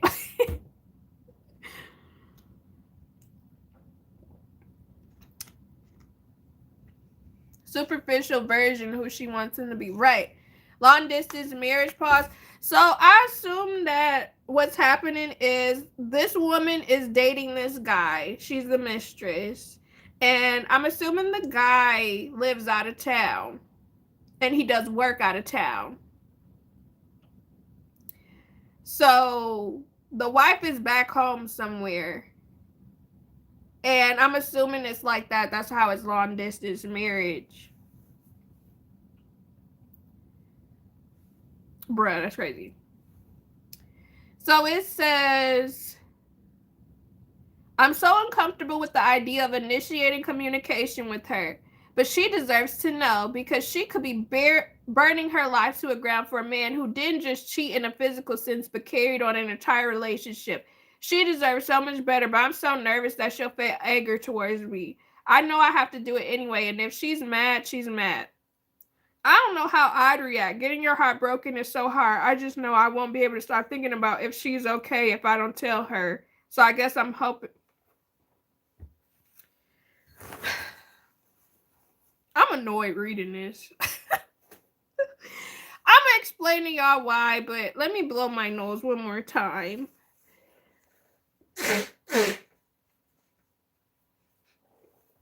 I'm back. Okay. So this is the thing, right? Because I feel like I've talked about not exactly a similar situation to this, but one thing that I don't like that some women do. You know, I don't know if men do this. I'm sure there are men who do, but this is like a recurring theme I see. I don't like when women find out they are the other women and they try to portray themselves as being like, oh, I'm doing her a favor by telling her that her husband was cheating on her with me. Babe, be so for real, because it really just be given, it gives, you're mad at this situation that you are not who, that the guy is not who you thought he was. And because you're upset, you're about to go out of your way to try to tell this person, and you're hoping that this woman will dump him and leave him in the dust so that you can hurt him. You are hoping that this woman leaves. And then if she doesn't leave, you looking at her mad. You looking at her like, I just told you he cheated on you. Why didn't you break up with him? Why are you mad at me for telling you? I'm sure you're not the first person he cheated on with. Like, I swear, like, it just be so mind-boggling to me. And then it's like they'll tell these women, and you know, a lot of times these women will stay because, I mean, they've put in all this into the relationship and they're just like, it's just easier to stay. Or, you know, the guy might say that the person is lying, whatever. But these women will be acting like they are just doing people such a favor. And it's like,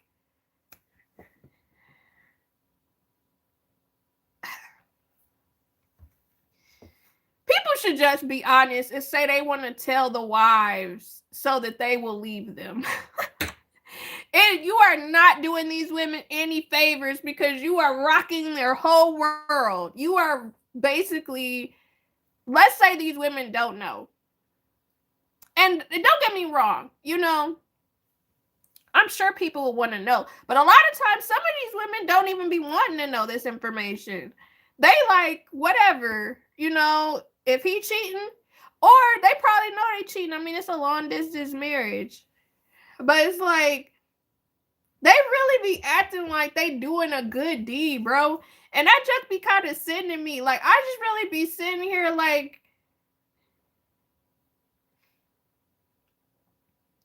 I'm so lost. Okay. I'll briefly summarize the story. Just being messy though. They really do just being mad messy. And I know they feelings hurt, but it just really be sending me because it really blows me the audacity of the way some of these women be thinking. Some people are super messy. She waiting or praying on her demise. So, okay, this is the quick rundown. She not random, but this lady found out that she was a mistress of 4 years. And she ended up doing some sleuthing, a little Facebook hunting and tweeting to find out who the wife was. She ended up finding out who the wife was, and she's expressing that I need to tell his wife so that she will know and that she can leave him. She deserves better. Do you really think that? Or do you just want the husband to get dumped and for him to have to pay alimony and to lose half of his property and half of his businesses? And you want him to feel some type of pain and to feel hurt because you found out you were the mistress the whole time. You were the side chick the whole time. But then you're also like, I don't want the wife to be mad at me. I'm just trying to help her. Are you? Are you? Because you could just walk away and it'll be that. That'll be that.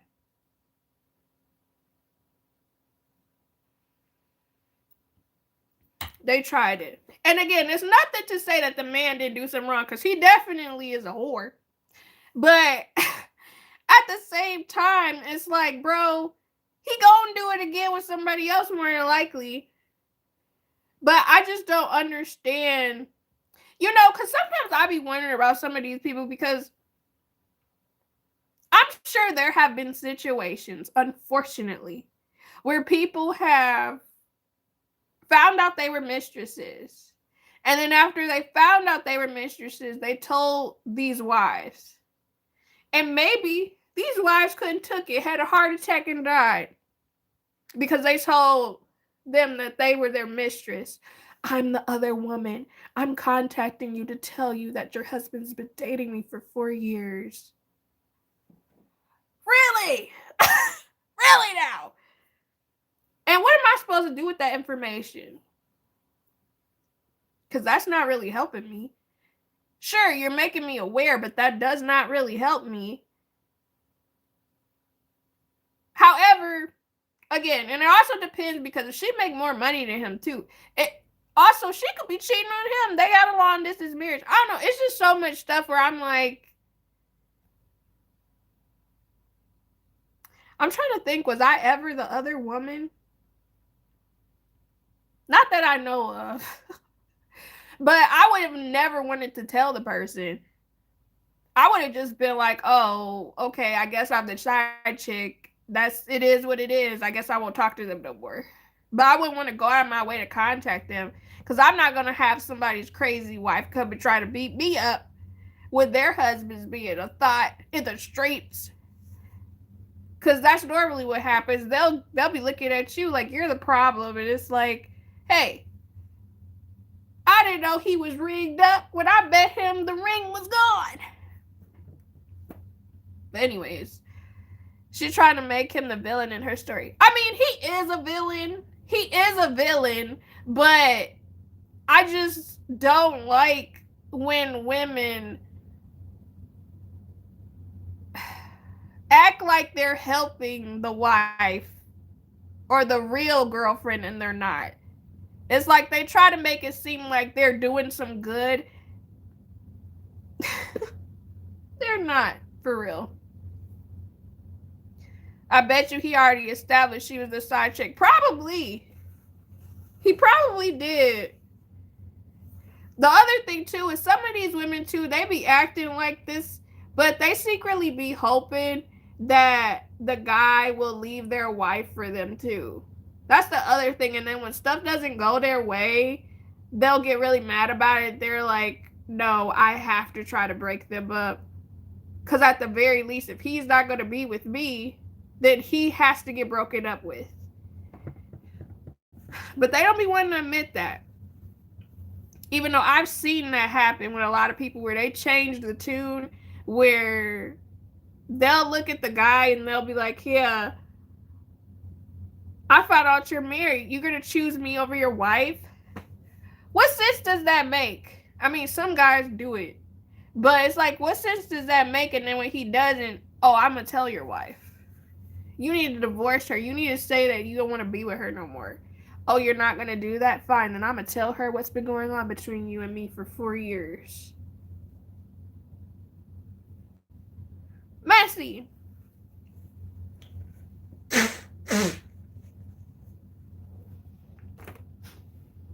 Man. Alright, so here's another story. How long I've been okay, I'm gonna try to be on here for 2 hours. I was gonna say I'm gonna try to be on here for 3, but I don't feel like it. I've definitely found out that I was the other guy, but when I told him, he was cool about it and we ended up becoming friends. See, I feel like that's the difference with men. Because I feel like y'all could be very much understanding of the situation where y'all just chalk it up to the game. But I feel like women are different. For example, I'll give you a weird situation. I really don't feel like doing them 3 hours. I don't.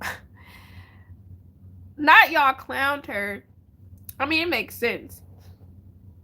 But I'll give you an example. It's not exactly similar, but it's kind of similar. I remember I was dating this one guy. And he had this girlfriend he had been with on and off for at least 6-7 years, right? Now, I remember she began reaching out to me. And she was like, let's be friends. Let's be friends.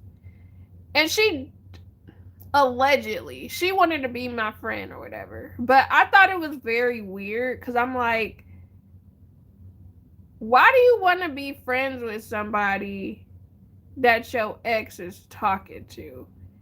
And it's not like that y'all got kids or anything. So I'm just like, this is weird to me. And who knows? She could have been a bi-sexy. You know what I mean? I don't know if she was a bi. I don't know. But I was just like, this is weird. And I didn't have no negative feelings towards said girl.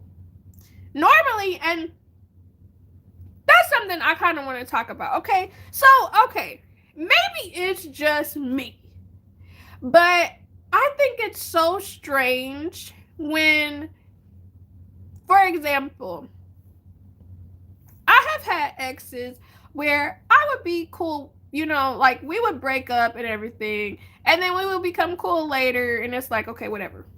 And then for whatever reason, they would get new girlfriends that did not like me.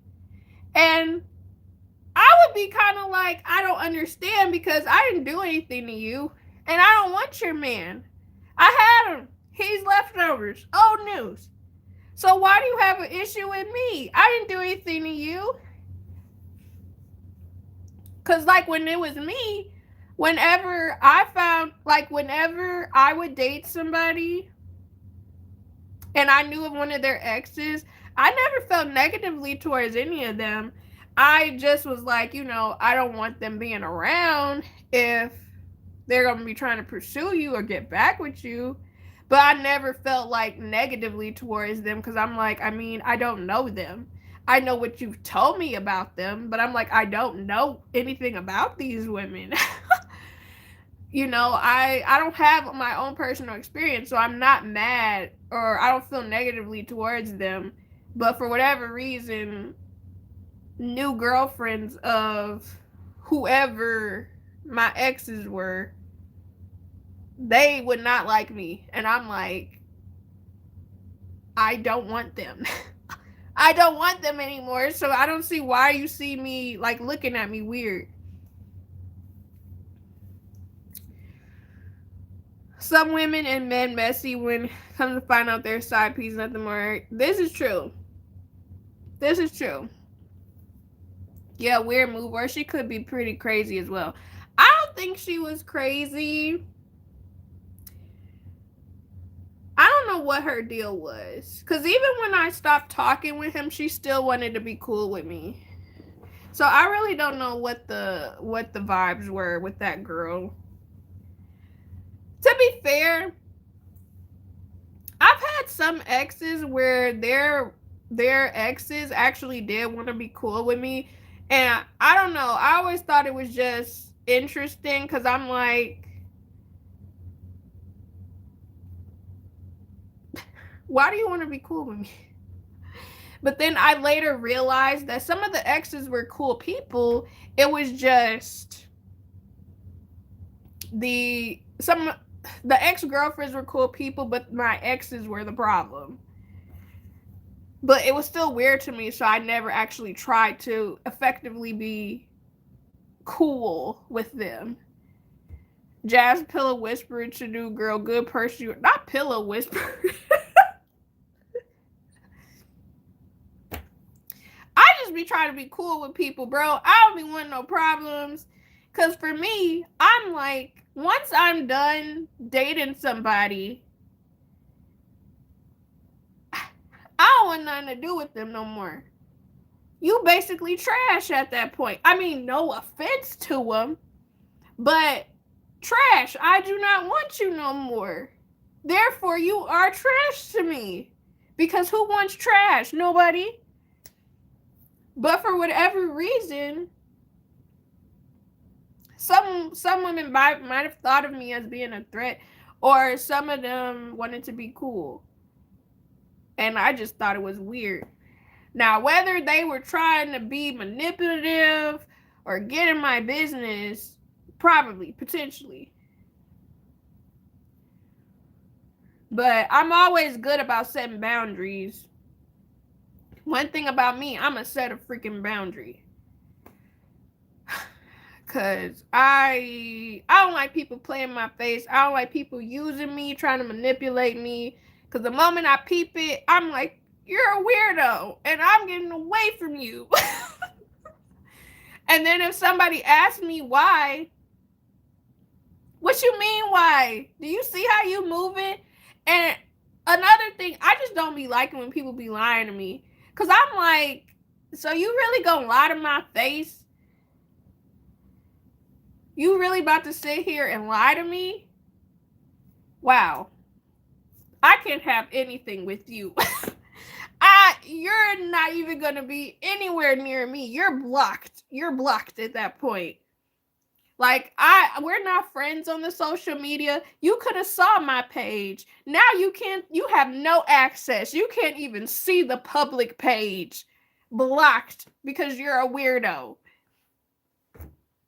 But I always been that way. I always block a weirdo. It's just easier. I gotta blow my nose, excuse me.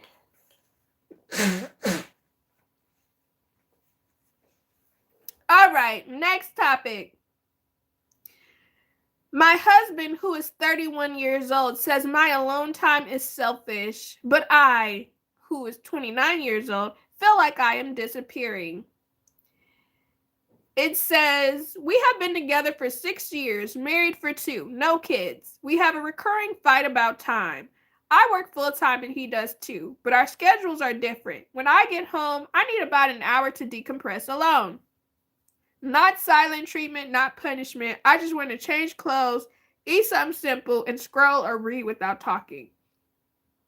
Then I am totally fine hanging out and being present.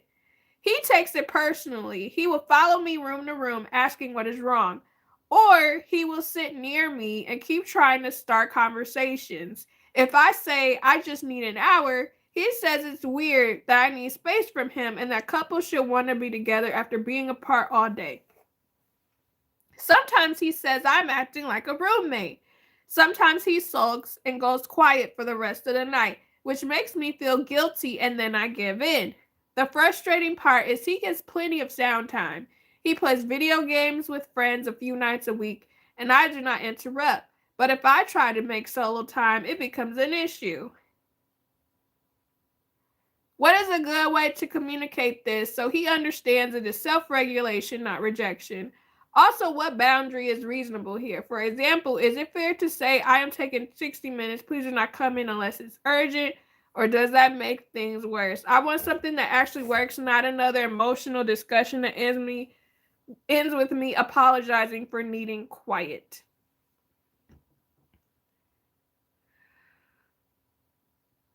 I don't know. Maybe I did make them jealous, but that's their problem. Because I don't give a damn. I don't care. Like, okay, this is not to brag, okay? I'm so serious. But I remember this one situation in it was in high school or it was after high school. I remember one of my exes said that their current girlfriend was upset about the relationship that I had with them. And I was like, well, it would be smart of you to not talk to me anymore. And I remember he felt some type of way about that, but I was like, it doesn't make sense for you to make your girlfriend mad because now it sounds like you're choosing me over your girlfriend, and that's inappropriate if you're supposed to be actually trying to build a life with somebody. Crazy. But anyways, back to this situation. I'm gonna be honest.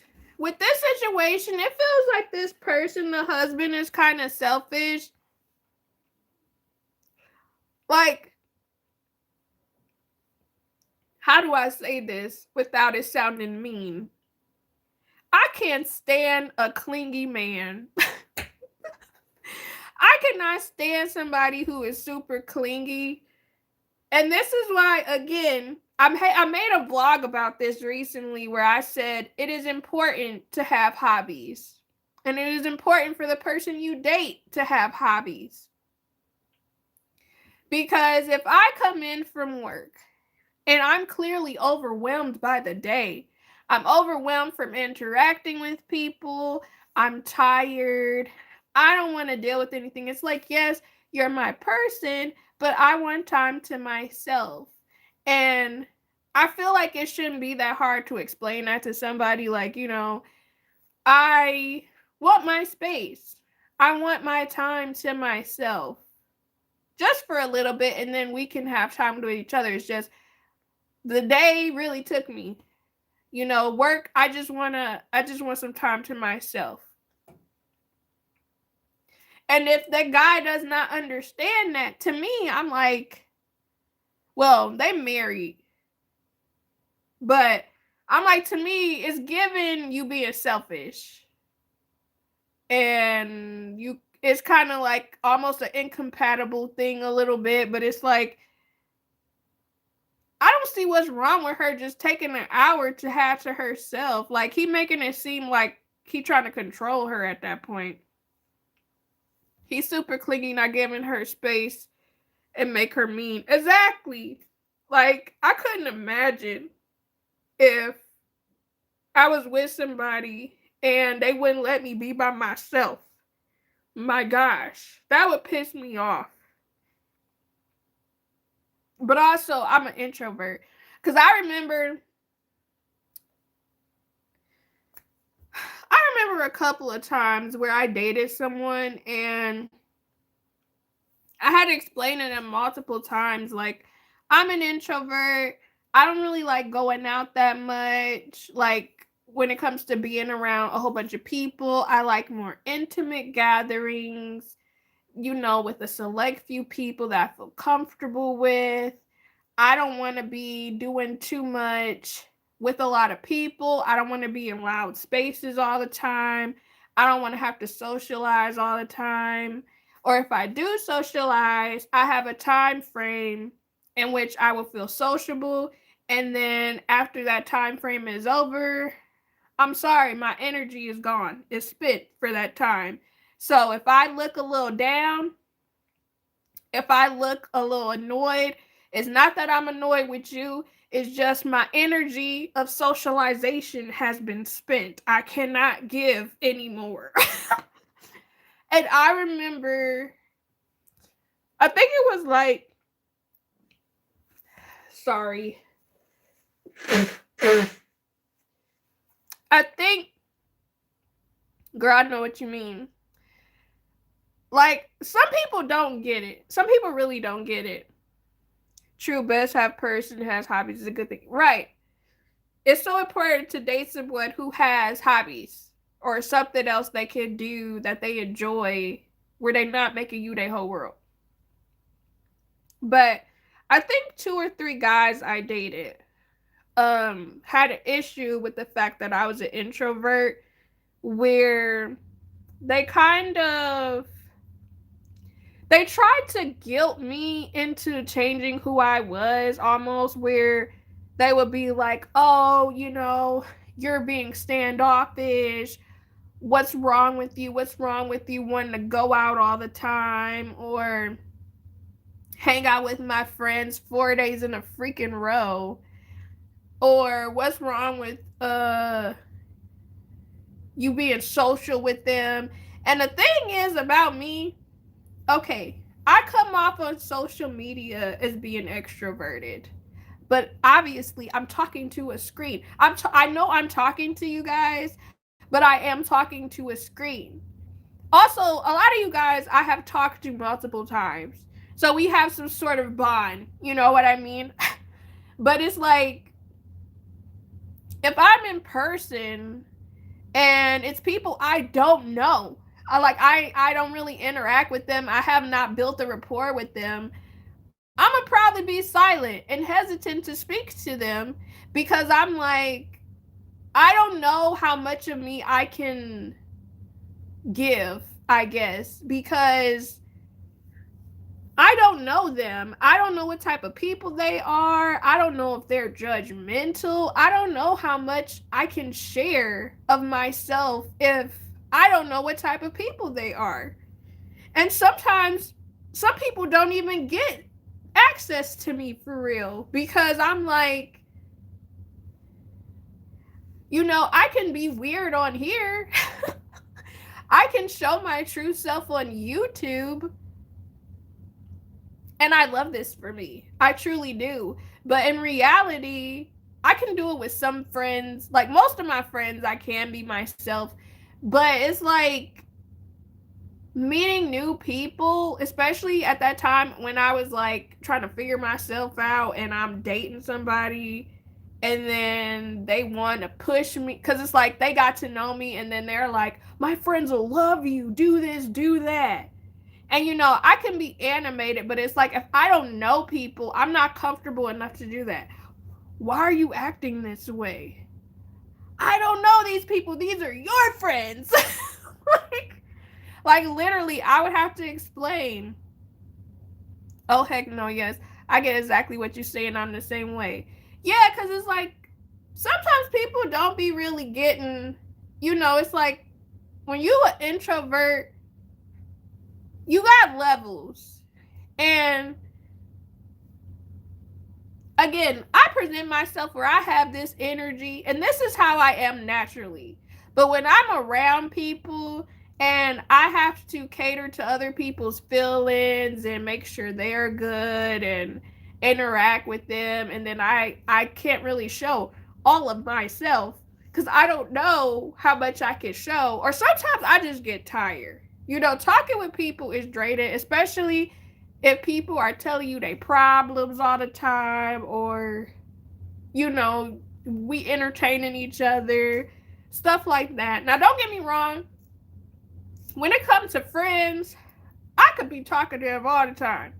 When it comes to my husband, I got energy all day. When it comes to certain family members, I got energy all day to interact with them because I'm comfortable, I know them.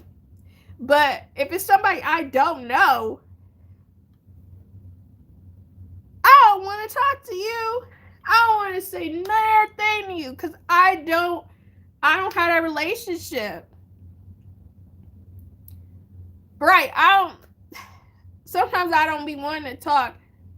And that's the other thing too. Sometimes people be expecting me, okay, not to sound arrogant, because I don't want to sound arrogant, but I feel like people think I'm funny, but I be being dead ass. Like when I'm talking about things, I'm not trying to be funny. I'm being serious, and people take it as me joking. And because I say things the way that I do, people tend to find me entertaining. But I also think people do that because I don't really be talking that much. So then when I do talk, they're like, oh, you're funny. And I'm like, am I funny or am I for real? You be the judge. You know what I mean? Because I think people think I'm playing when I'm talking about stuff, but I'm not. Like, when I say stuff, I'm very serious, but people take it as a joke. So then they start expecting me to say funny stuff, and I'm not trying to be a freaking entertaining gesture, bro. I just be yapping or talking when I feel comfortable or when I want to, because sometimes I'm just not in the mood. Like you said, like sometimes I'll be wanting to talk. Why can't I gift you on here? Oh, I didn't reach my monetization, the first tier. Like if I had the first tier monetization, then you could gift me. I appreciate you for wanting to, though. Thank you. And be calling me like, leave me alone. Girl, I tell all my friends, don't call me after 9 unless it's an emergency. Do not piss me off. Do not call me after 9 p.m. because I will not be answering. Do not text me after 9 because I will not be responding.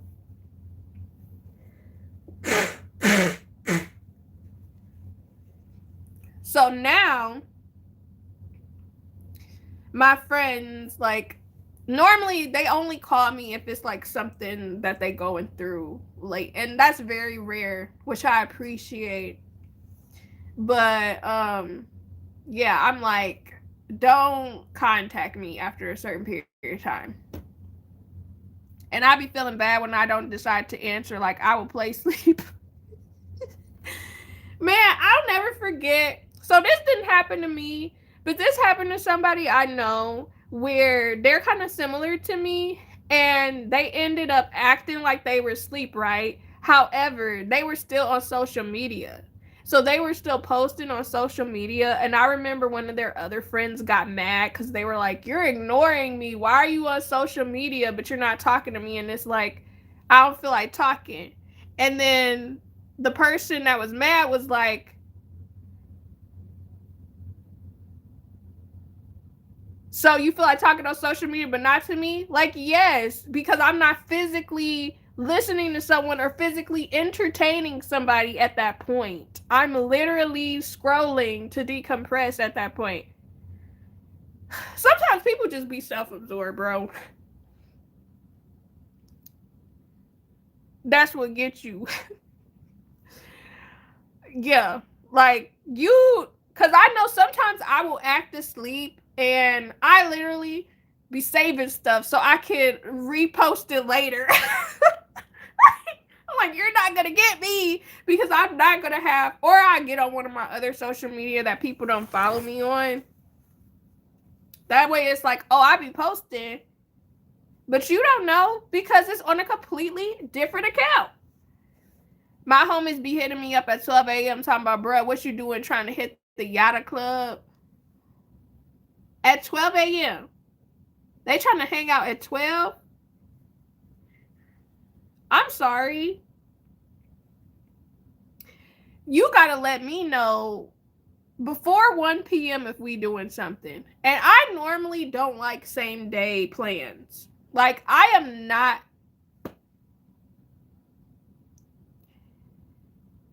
True, some people don't get. I'll be like, all right, let me get dressed. Grimy, you must be an extrovert. And that makes sense for you. That does make sense if you're an, excuse me, extrovert. Because I'm normally not a same day outing person. Like, if somebody has plans with me and they change the plans and we go somewhere else, that's one thing. But if somebody hits me up and they're like, hey, you want to do this with me today? Girl, no. No, I don't want to go nowhere with you. You put in a month in advance when you want to do something with me. Because I have to mentally prepare. And people don't be getting me when I be saying that, except for like introverts, because I really be explaining like, bro, if you want to do something with me, I'm going to need you to let me know a month in advance, bro. That way I can mentally prepare that I'm going to be doing this, and that with these people. But you telling me day of, a couple days before? No. Hell no. I am not. I will not be coming. I'm an introvert that knows how to socialize. Like, I will socialize with people, but the second that I don't F with you, I just don't F with you. But that doesn't sound like an introvert to me. I mean, most people are like that, though. Like, I don't know. Well, it could also just be the friend that asked you to hang out. You could just be comfortable with them. Because there are some people I'm comfortable with, but I'm going to be honest, I still would not be like, okay, you call me up, let's do this. No. I need to mentally gather my energy to go somewhere.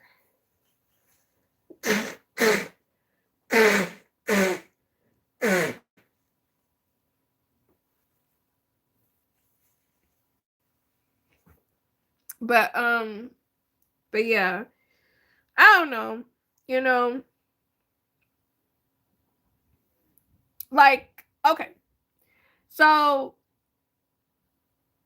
I mentioned it on one of my vlogs, but so this year, one of my goals for myself was to make sure that I did something sociable at least once a month. So I said I was going to force myself to go somewhere, do something with a friend, with multiple friends, whatever, or family. So this month, which the vlog will be coming up, I went to this R&B concert, which was fun. And then the next month, because I was trying to figure out what I was going to do next month. Because originally I was going to be like, well, whatever we do for Valentine's Day, but at the same time, that's not really me being sociable. Like, I'm trying not to include my husband as a sociable aspect because I'm like, I see you all the time. Like, it's not the same thing as me going out with friends or going out with family. So, my sociable thing that's gonna be for February, my sister told me she was actually doing something for her birthday. So I'm like, bet that'll be my social thing that I do for February. And then I ain't doing nothing else. I ain't doing nothing else. I even told, well, actually, I didn't tell him yet, but I'm about to tell my husband, like, bro, when I get off work, let's just get food because I have to work Valentine's Day. So I was like, you know, I was like, oh, I want to go out to eat. Because every year I tell myself I'm going to get dressed up so we could go out. I never do. I never do. Every year on Valentine's Day, we order in and we watch TV. And I am completely okay with that. And to be honest, that's what we're probably going to do this year. Either that or we might celebrate a different day because I don't really like going to restaurants on Valentine's Day because it just be too much. Like, again, it just be the aspect of dealing with people, bro. Dealing with people because, again, it's so many couples that's going to be out there. Service is hit or miss because we've been out on Valentine's Day a couple times, like, you know, when we didn't live together. But couples, it's just a lot. It's just a lot. And I'd rather just get off work and come right the F home. I just want to come home and eat. Like, no.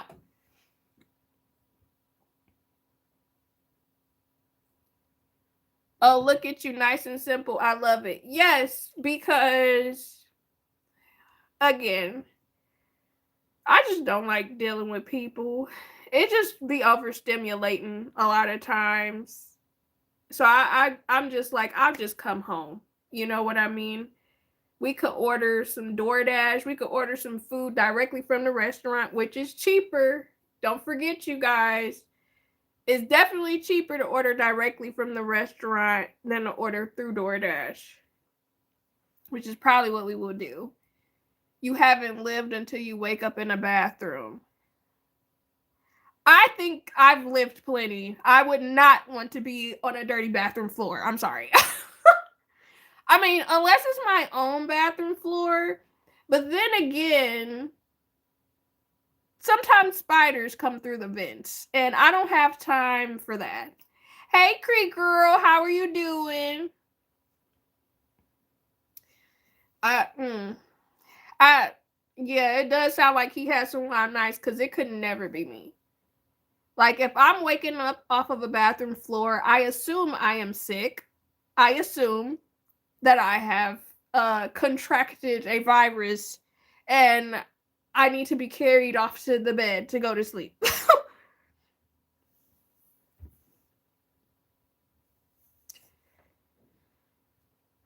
Couldn't be me, bro.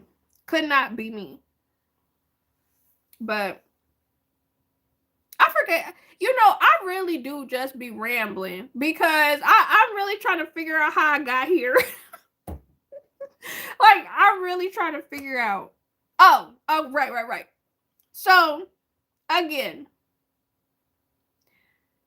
if the person I'm talking to did not want me to have time to myself after I get off work, and they're guilting me, making me feel like they in a roommate situation because they can't have my undivided attention after I'm tired from being off of work, I'm really gonna be sitting here like, hey, selfish.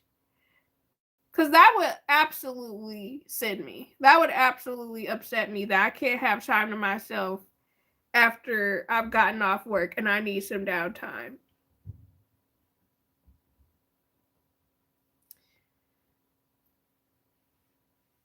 Heck no, Valentine's. Bruh. You and them parties, bro. Okay. So now I have another topic. I guess I'm gonna just finish these topics off and then I'm gonna get off. It says, as a child-free single person, are children a deal breaker for you when dating, and why? Do you think children are a fair deal breaker when dating, especially for someone who is single and child-free? And why is the reason for your choice? I recently spoke to someone who mentioned being divorced and having children, even though my profile clearly states that I do not have children, am open to having them, but do not want to date someone who already has children. His profile did not mention having children at all. He was not necessarily someone I would normally go for, but he seemed decent and communicated well at the start. When he eventually mentioned that he has children, I decided to be straightforward and said that I do not date people with children. He explained that he is alienated from his children and does not want to go through the court for them, and therefore feels that is the same as not having children. This is crazy to me for a wild reason, to be honest, because, okay.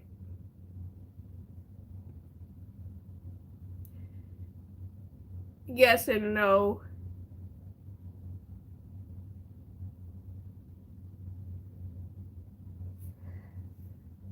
It's a limit if somebody has 2 kids, but I would prefer they didn't have any. That makes sense. Welcome back. Yeah, so this is interesting to me because, okay, I'm gonna reread this part again. It says, I recently spoke to someone who mentioned being divorced and having children, even though my profile clearly states that I do not have children, am open to having them, but do not want to date someone who already has children. His profile did not mention having children at all. He was not necessarily one I would normally go for, but he seemed decent and communicated well at the start. When he eventually mentioned that he has children, I decided to be straightforward and said that I do not want to date people with children. He explained that he is alienated from his children and does not want to go through this court for them, and therefore feels this is the same as having children. I personally find that unrealistic. For me, the choice is simple. Regardless of what people think, dating a parent is not dating a man or a woman. It also means being willing to take on a potential step-parent role, which is something I am not prepared for. Would you say this is a fair deal breaker?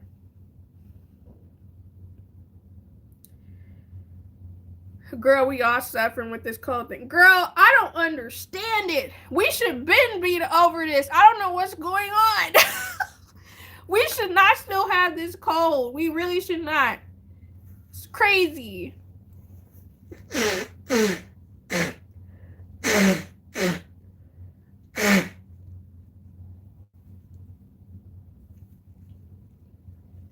Like, I really do not understand it. Me too. I really don't understand it. But this thing is so crazy to me because they're asking, would this be a fair deal breaker about the fact that the person has children? Yes, it's not their preference. Exactly, it isn't.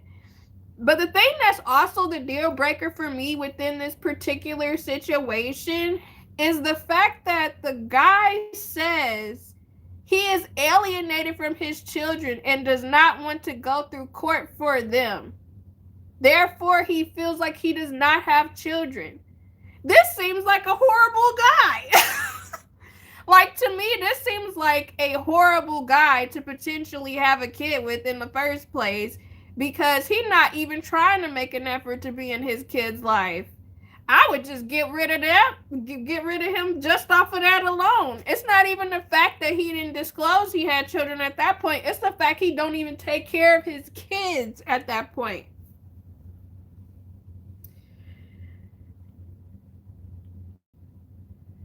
It's okay to not want that kind in the relationship. Exactly. 12 a.m. not booty call out. Ilbermatic. red flag seriously, right? A-hole. That's what I'm saying, because it's like you explaining to this woman that you want to. First off, you didn't disclose you had kids, okay? And she clearly says on her profile she don't want nobody with kids. She clearly says that. Don't want none. Well, don't want nobody with that has kids already. She potentially would have kids. But, and then he proceeds to tell her he has kids, but then says he acted like he don't have kids because he don't want to actually be responsible for the kids he already got out there. He sounds like he would be a horrible parent. I mean, he is a horrible parent, I guess, already, if he's not even trying. It just really is crazy to me how people think, how people just walk away, you know? But that's a discussion for a completely different day. Okay, so this is actually a very controversial topic. I think I have 3 more topics and then I'm going to get off of here because it is kind of late. But this one was very controversial, so I kind of wanted to talk about this one because I did want y'all opinions about it. I think are you behind Ilbermatic in the chat? Or did you pause and then restart it? Okay, so this is the controversial topic. Dang, I can't say nothing on here. YouTube keep deleting my messages. Oh, that's probably me. You probably said a word that I have blocked. You definitely are probably saying a word that I have blocked on my channel. Because I do have a lot of words that are blocked.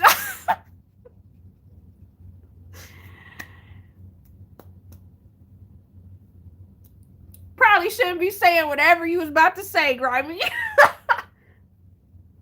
Alright. So the next topic, which is a controversial one, it says, so the person who wrote this is a 36-year-old female, and they said, am I horrible for saying I leave my partner? Okay, and this is very controversial, okay? So it says, 9 months ago, my husband, who's 37, yeah, I think I blocked that one. I definitely think I blocked that one. I mean, you could use that emoji.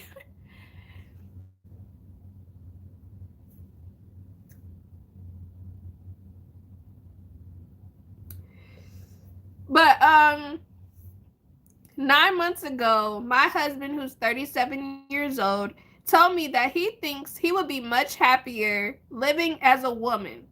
I was shocked. This felt like it came out of nowhere, but I think I was initially supportive and understanding.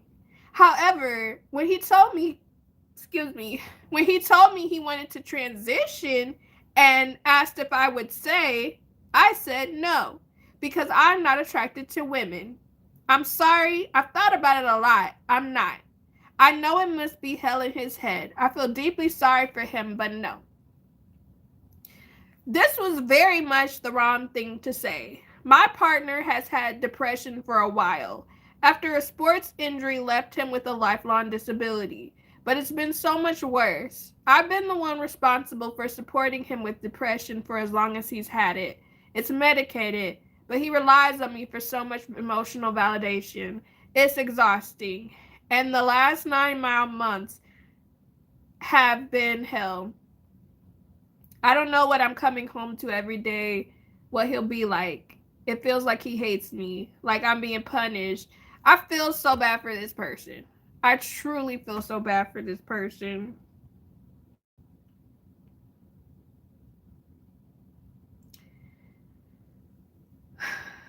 Well, they have 2 kids. And the person who wrote this is a primary caregiver for everybody. It just seems like a tough spot to be in for them. He said he's made comments about me destroying his hopes and dreams, but to paraphrase, I'm quite familiar with your hopes and dreams. They have been my constant companions these years. We moved to where we are now for a job for him that didn't work out. We took out a loan so he could pursue another line of work, which didn't work out either. This is actually the first time I've ever said no to something, and I feel like I'm being punished for it. Going home is hell. I'm so completely burnt out, just trying to keep everyone afloat. And I feel awful, but I can't handle this too. I don't want advice. I just want to know if I'm being a crappy person for saying no to this.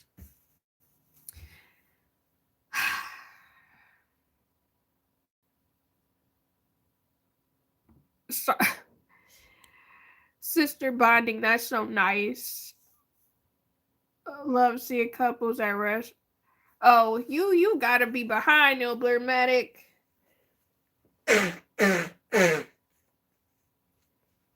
Excuse me. So this situation is such a tough one because, you know, they're married, and you know the establishment of their household is there. And I'm gonna be honest, boundaries are good. Yes, they are. And I'm gonna be completely honest because, well, I'm gonna bring up another situation, but if you come into the relationship a certain way and, you know, you're attracted to men or you're attracted to women, and your significant other tells you years down the line, I want to switch this. I mean, then I'm no longer attracted. Like, it's sad to say it, but it's like, I mean, I don't know. It's like you're going through this change, and I support the change because that's what you want to do. You want to be your true self, and there's nothing wrong with being your true self. However, that is not what I signed up for, because you are no longer, it's like, technically, if you embrace being that type of version of you, you would not be the same exact person because you're going to be figuring other parts of you out, which is fine. But it's like when you start changing the way you look, where it's less the characteristics you're used to, you know, it's like, well, this isn't something where it's like something happened to you, something bad happened to you, and then, you know, your face changed or something. This is more so something happened to you.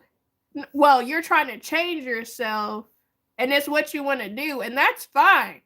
You can do whatever you want to do, but I'm not a lesbian. I don't know. Like, that's literally the only way that I could see it, because now it's like, okay, like, are you gonna be wearing dresses? And this is not to be offensive, because I mean, if you want to wear dresses, there's nothing wrong. You want to wear pantyhose, there's nothing wrong. You want to rock different fits, you want to become more feminine, you want to change your voice, there's nothing wrong with that. But just like you're changing, I would have to change my lifestyle too and remove myself from being in this relationship, because I did not sign up for this. If I signed up for a lifestyle where I'm being with a manly man, and then you tell me this isn't you, well, dang, you're figuring yourself out, and I get that. But that does not mean I have to be with the woman version of you. Like, it just sounds very complex, but it's like you're becoming a completely different person at that point. And people can say you're being you. Sure, you are being you, but it's not the same you I signed up for. And again, it's completely different. Like, if somebody went through some sort of mental health condition, like a mental change, that's completely different from somebody deciding, or like a mental illness, that's completely different from somebody deciding, oh, I want to change it to this because this is what I want to be. And it's also like, how long did you think about this? How long have you had these feelings? Were you lying to yourself the whole time? Were you trying to figure yourself out the whole time?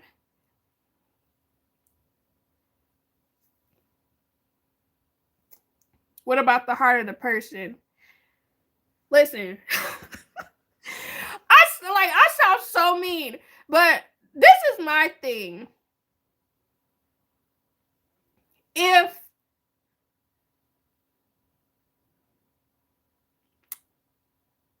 I'm attracted to men, I don't want to be with a woman. I feel like that should be like clear. You know, when you get married, unless you're bi, because if you're bi, it could work. You know what I mean?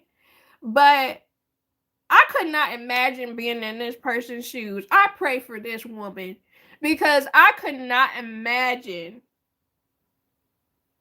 that. Like, I would just be like, my face would just be like, are you dead? Are you serious? What made you decide to become a woman and not be a man? Like, what triggered this? Have you always felt this way? Because again, I would be very supportive of the change. You don't want to be called Joe no more. You want to be called Joanne. Bet.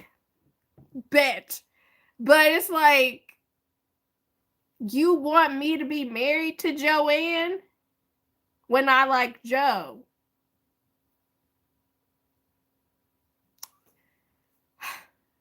Again, a very hard spot to be in for both. Right. Did you always feel this way? Because now it's like we have to unpack more. You know, we'll get you into some therapy. We'll find some money to get you into some therapy where you can talk your feelings out. You can explore yourself. You know, explore how you came to this decision. You know, what makes you want to be a woman. That way you can make this transition a much easier transition for you. But at the same time, I'm gonna probably need therapy myself. Because now my man wants to be a woman. And I'm supportive of your transition, but at the same time, this is rocking my world completely differently from yours, obviously.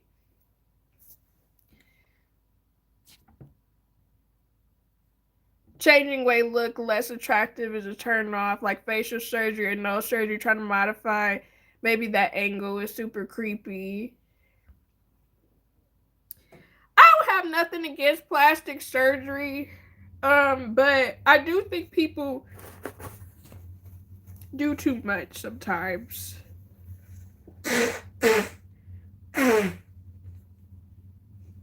Excuse me. Yes, Joanne. Joe to Joanne. Again, if that's what somebody want to do, more power to you. But that would definitely hurt my feelings. I would be like, and then it's the fact that you would have to explain it to so many people. That sounds like a lot. Some people be hiding who truly are. Maybe feel change would I be accepted. That too. You know, some people don't really know. you know, and some people figure themselves out much later, which is fine, you know, if you end up actually realizing who you really are. There's nothing wrong with that, because who am I to say that you should hide who you truly are? You know what I mean? You should always want to be your true self, but at the same time, it's like,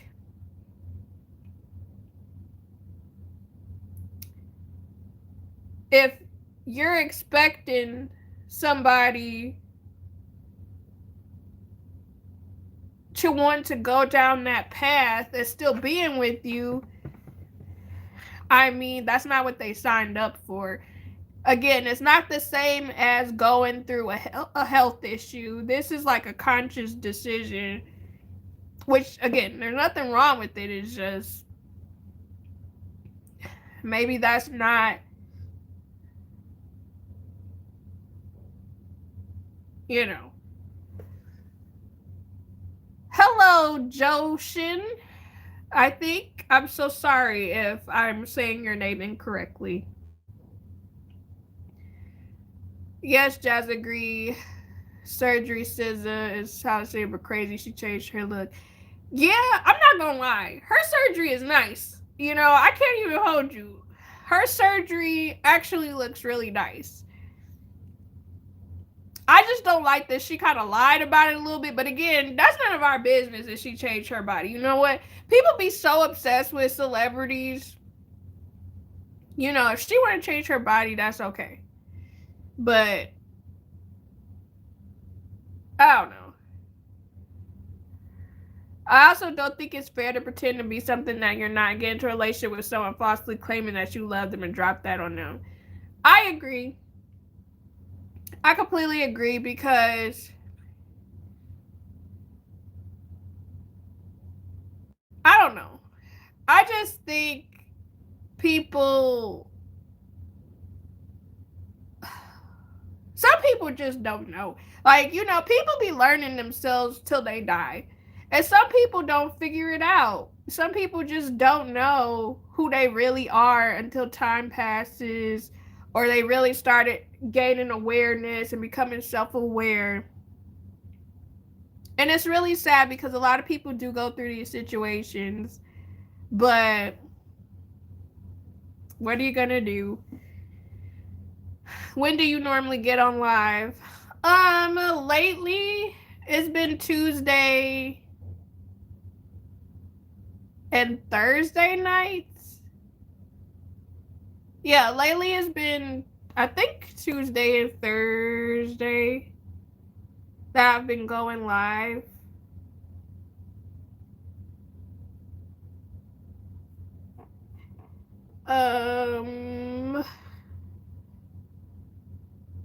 Yeah.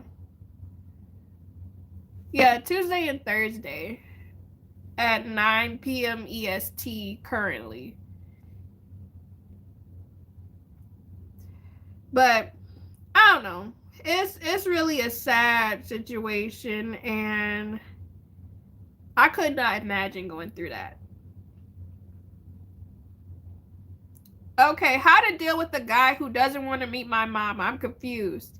Been dating this guy for almost 2 years. We're going in my home country for a work trip. Mom would like to see us, but when I told it to him, he did not react well, and I said, oh, no pressure. So I canceled with my mom, as he thinks it's not a great idea. I don't like putting pressure on people. I don't want to push it. I want him to like it, as it shows seriousness and sincerity. I'm confused. Right, she did lie about it, but that's her choice at the end of the day. Wasn't a bad job either. Right. Because SZA looks good. She really does. But in this situation, I guess it depends. Oh, she said they've been together for 2 years. So, you need to dump him 2 years. Seems like he don't want to be seen. Could be, because he's not ready. I agree. Cause I don't know, if somebody didn't react well to wanting to meet my mom, that would be crazy. And most guys normally are ready to meet parents, to be honest. Like, I think the thing that was interesting to me was how some guys were really okay with letting me or other girls meet their parents so easily. I'm like, you just let anybody meet your mom? That's crazy to me. But some people just are friendly like that. He probably not prepared to meet the mother yet. Yeah. Or he thinking about the seriousness of the state of affairs of it all. I don't know. In that situation, I just think he probably overthinking things, and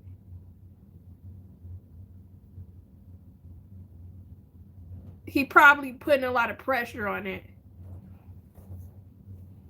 So good to see you. I will try to catch your lives more often.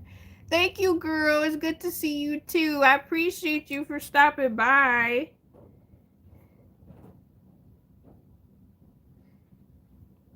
Oh, I gotta blow my nose.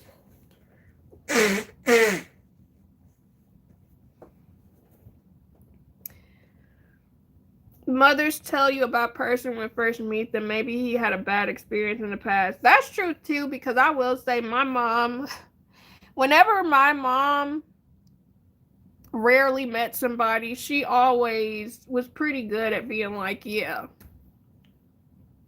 I don't like that person. Or, oh yeah, that's a nice person.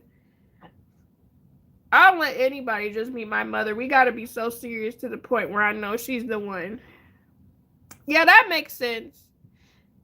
My mom always said, don't bring no girl over here that you're not serious about. I feel that because I've met some people where they just bring anybody to meet their mom, and I'm like, well, how do they know if this person is right for you? Or like, how do they know if you being serious and you just introducing them to anybody and everybody?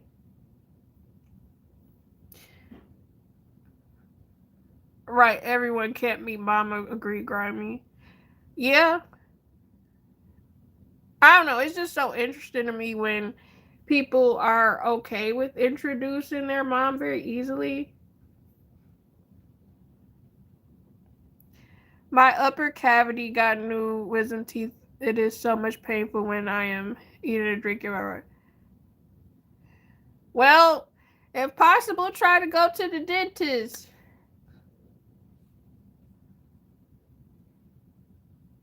Because I'm not no dentist. Right, I get that. I think my family only met a couple boyfriends. Dang, that thing was heavy. But I've met all my ex's parents. I feel like girls potentially are more like prone to introduce people, especially like if they parents want to make sure they know who is like, you know, taking their kid out. Or some girls will introduce guys to their parents so they know that they serious. Like, I'm not just introducing anybody to my mom. You know that I'm serious.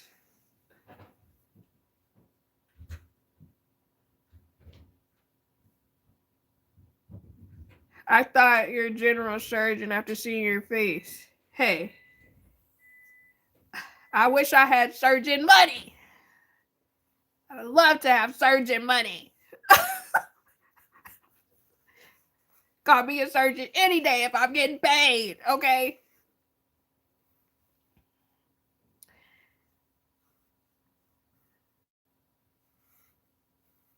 I don't even know what they were saying. Because I'm like, what is a surgeon face? I look cute, okay? Don't piss me off.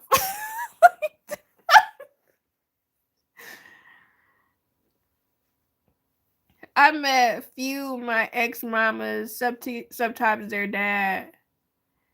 That's pretty cool because, like, I've met a variety of people, parents, but then there were some people that I feel like they were scared about the seriousness of the relationship, so, or maybe they didn't think the relationship was serious. So the only reason why I really entertained them was because I've talked about teeth on my channel and those videos still get views. So I don't know if they were actually referencing one of my past like videos. So I don't know, because I have talked about my teeth and I have a whole series. So a lot of people still watch those videos daily. So I'm pretty sure that's probably where that person came from.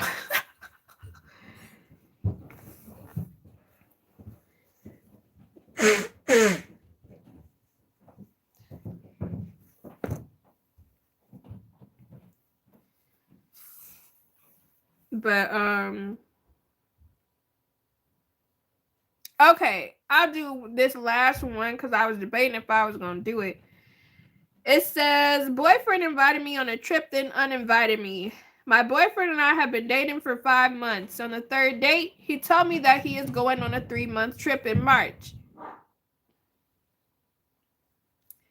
And if I want and if I wanted to come for a few weeks in the beginning, that would be cool. I said, yeah, if things are still happening and feel good, I'd love to.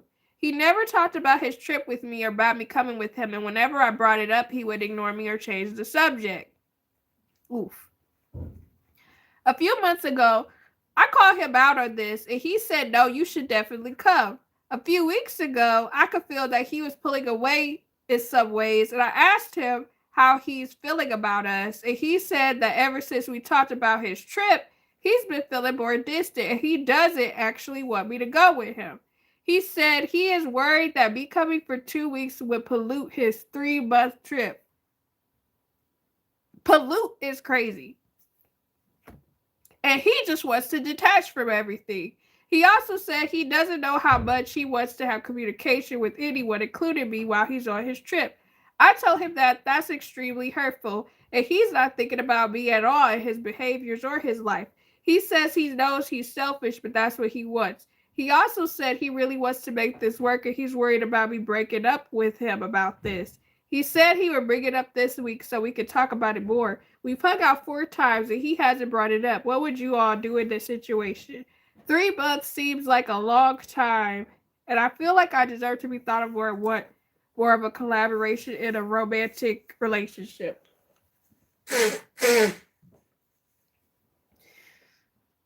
To me, I think he's cheating on her, but that's just me. Because I'm like, a 3-month trip? Mind you, they only been dating for 5 months. And he originally said it was cool for her to go. I feel like he probably met somebody else wherever he going on the trip. And he probably going to be with that person while he on said trip. Right. Pollute is crazy. Well, gotta go get off work. If still live, drop. Get home. Keep up, dope live stream. Thank you. Hope you have a good night and a good work day. Sounds like he going on a rainbow excursion. That's crazy. Not a rainbow excursion. But yeah, I definitely think he probably gonna cheat on her. Which is why he made the choice of words that he did. And basically invited her, then disinvited her, and was ignoring her wants to even want to be a part of this. He probably invited her and thought that she wasn't going to say she wanted to go. But then when she said she was going to go, he like, let me just not act like this ain't even a thing. And then she kept bringing it up like about that trip. And then he was like, nah, girl, I need some space. I mean, it's only been 5 months. She should leave now so she won't be hurt. I agree. She definitely should stop talking to him because it just sounds like he about to go cheat and then come back. Like, hey, babe, let's still make this work. Even though I was out here in the streets and wherever I was. But anyways, thank you guys so much for coming to the live stream. I greatly appreciate it. I will be back Thursday night. I debated on going live tomorrow, like during the day, but I'm not. I changed my mind. But I will be live Thursday, 9 p.m. EST. Because we trying to get my watch hours so that I can get monetized. But I hope you guys have a great rest of your night. And thank you so much for coming in and for supporting me and watching the live stream and watching me yap as I do. Tomorrow we will be in the Rose Rundown live stream. Oh yes, girl, thank you. You too. I always enjoy a good yap. Thank you. But yeah, tomorrow we will be in the Rose Rundown live stream because she goes live as well, like sometime between 9 and 10 EST my time. You have a good one too. Yes, if this cold, don't stop trying to kick my butt. Girl, I don't know what's going on, bro. I really don't know what's going on. I don't know what it is with the sickness and stuff. All right, I'm about to get off. Y'all can flirt with each other in the Discord, okay? Anyways, I hope y'all have a good night. Yeah, I hope y'all have a great night. Stay bundled up. He is a mess, truly. And yeah, I'll be seeing y'all in the Rose Rundown live tomorrow. Cause she'll be live and we'll be chatting there. But bye, y'all.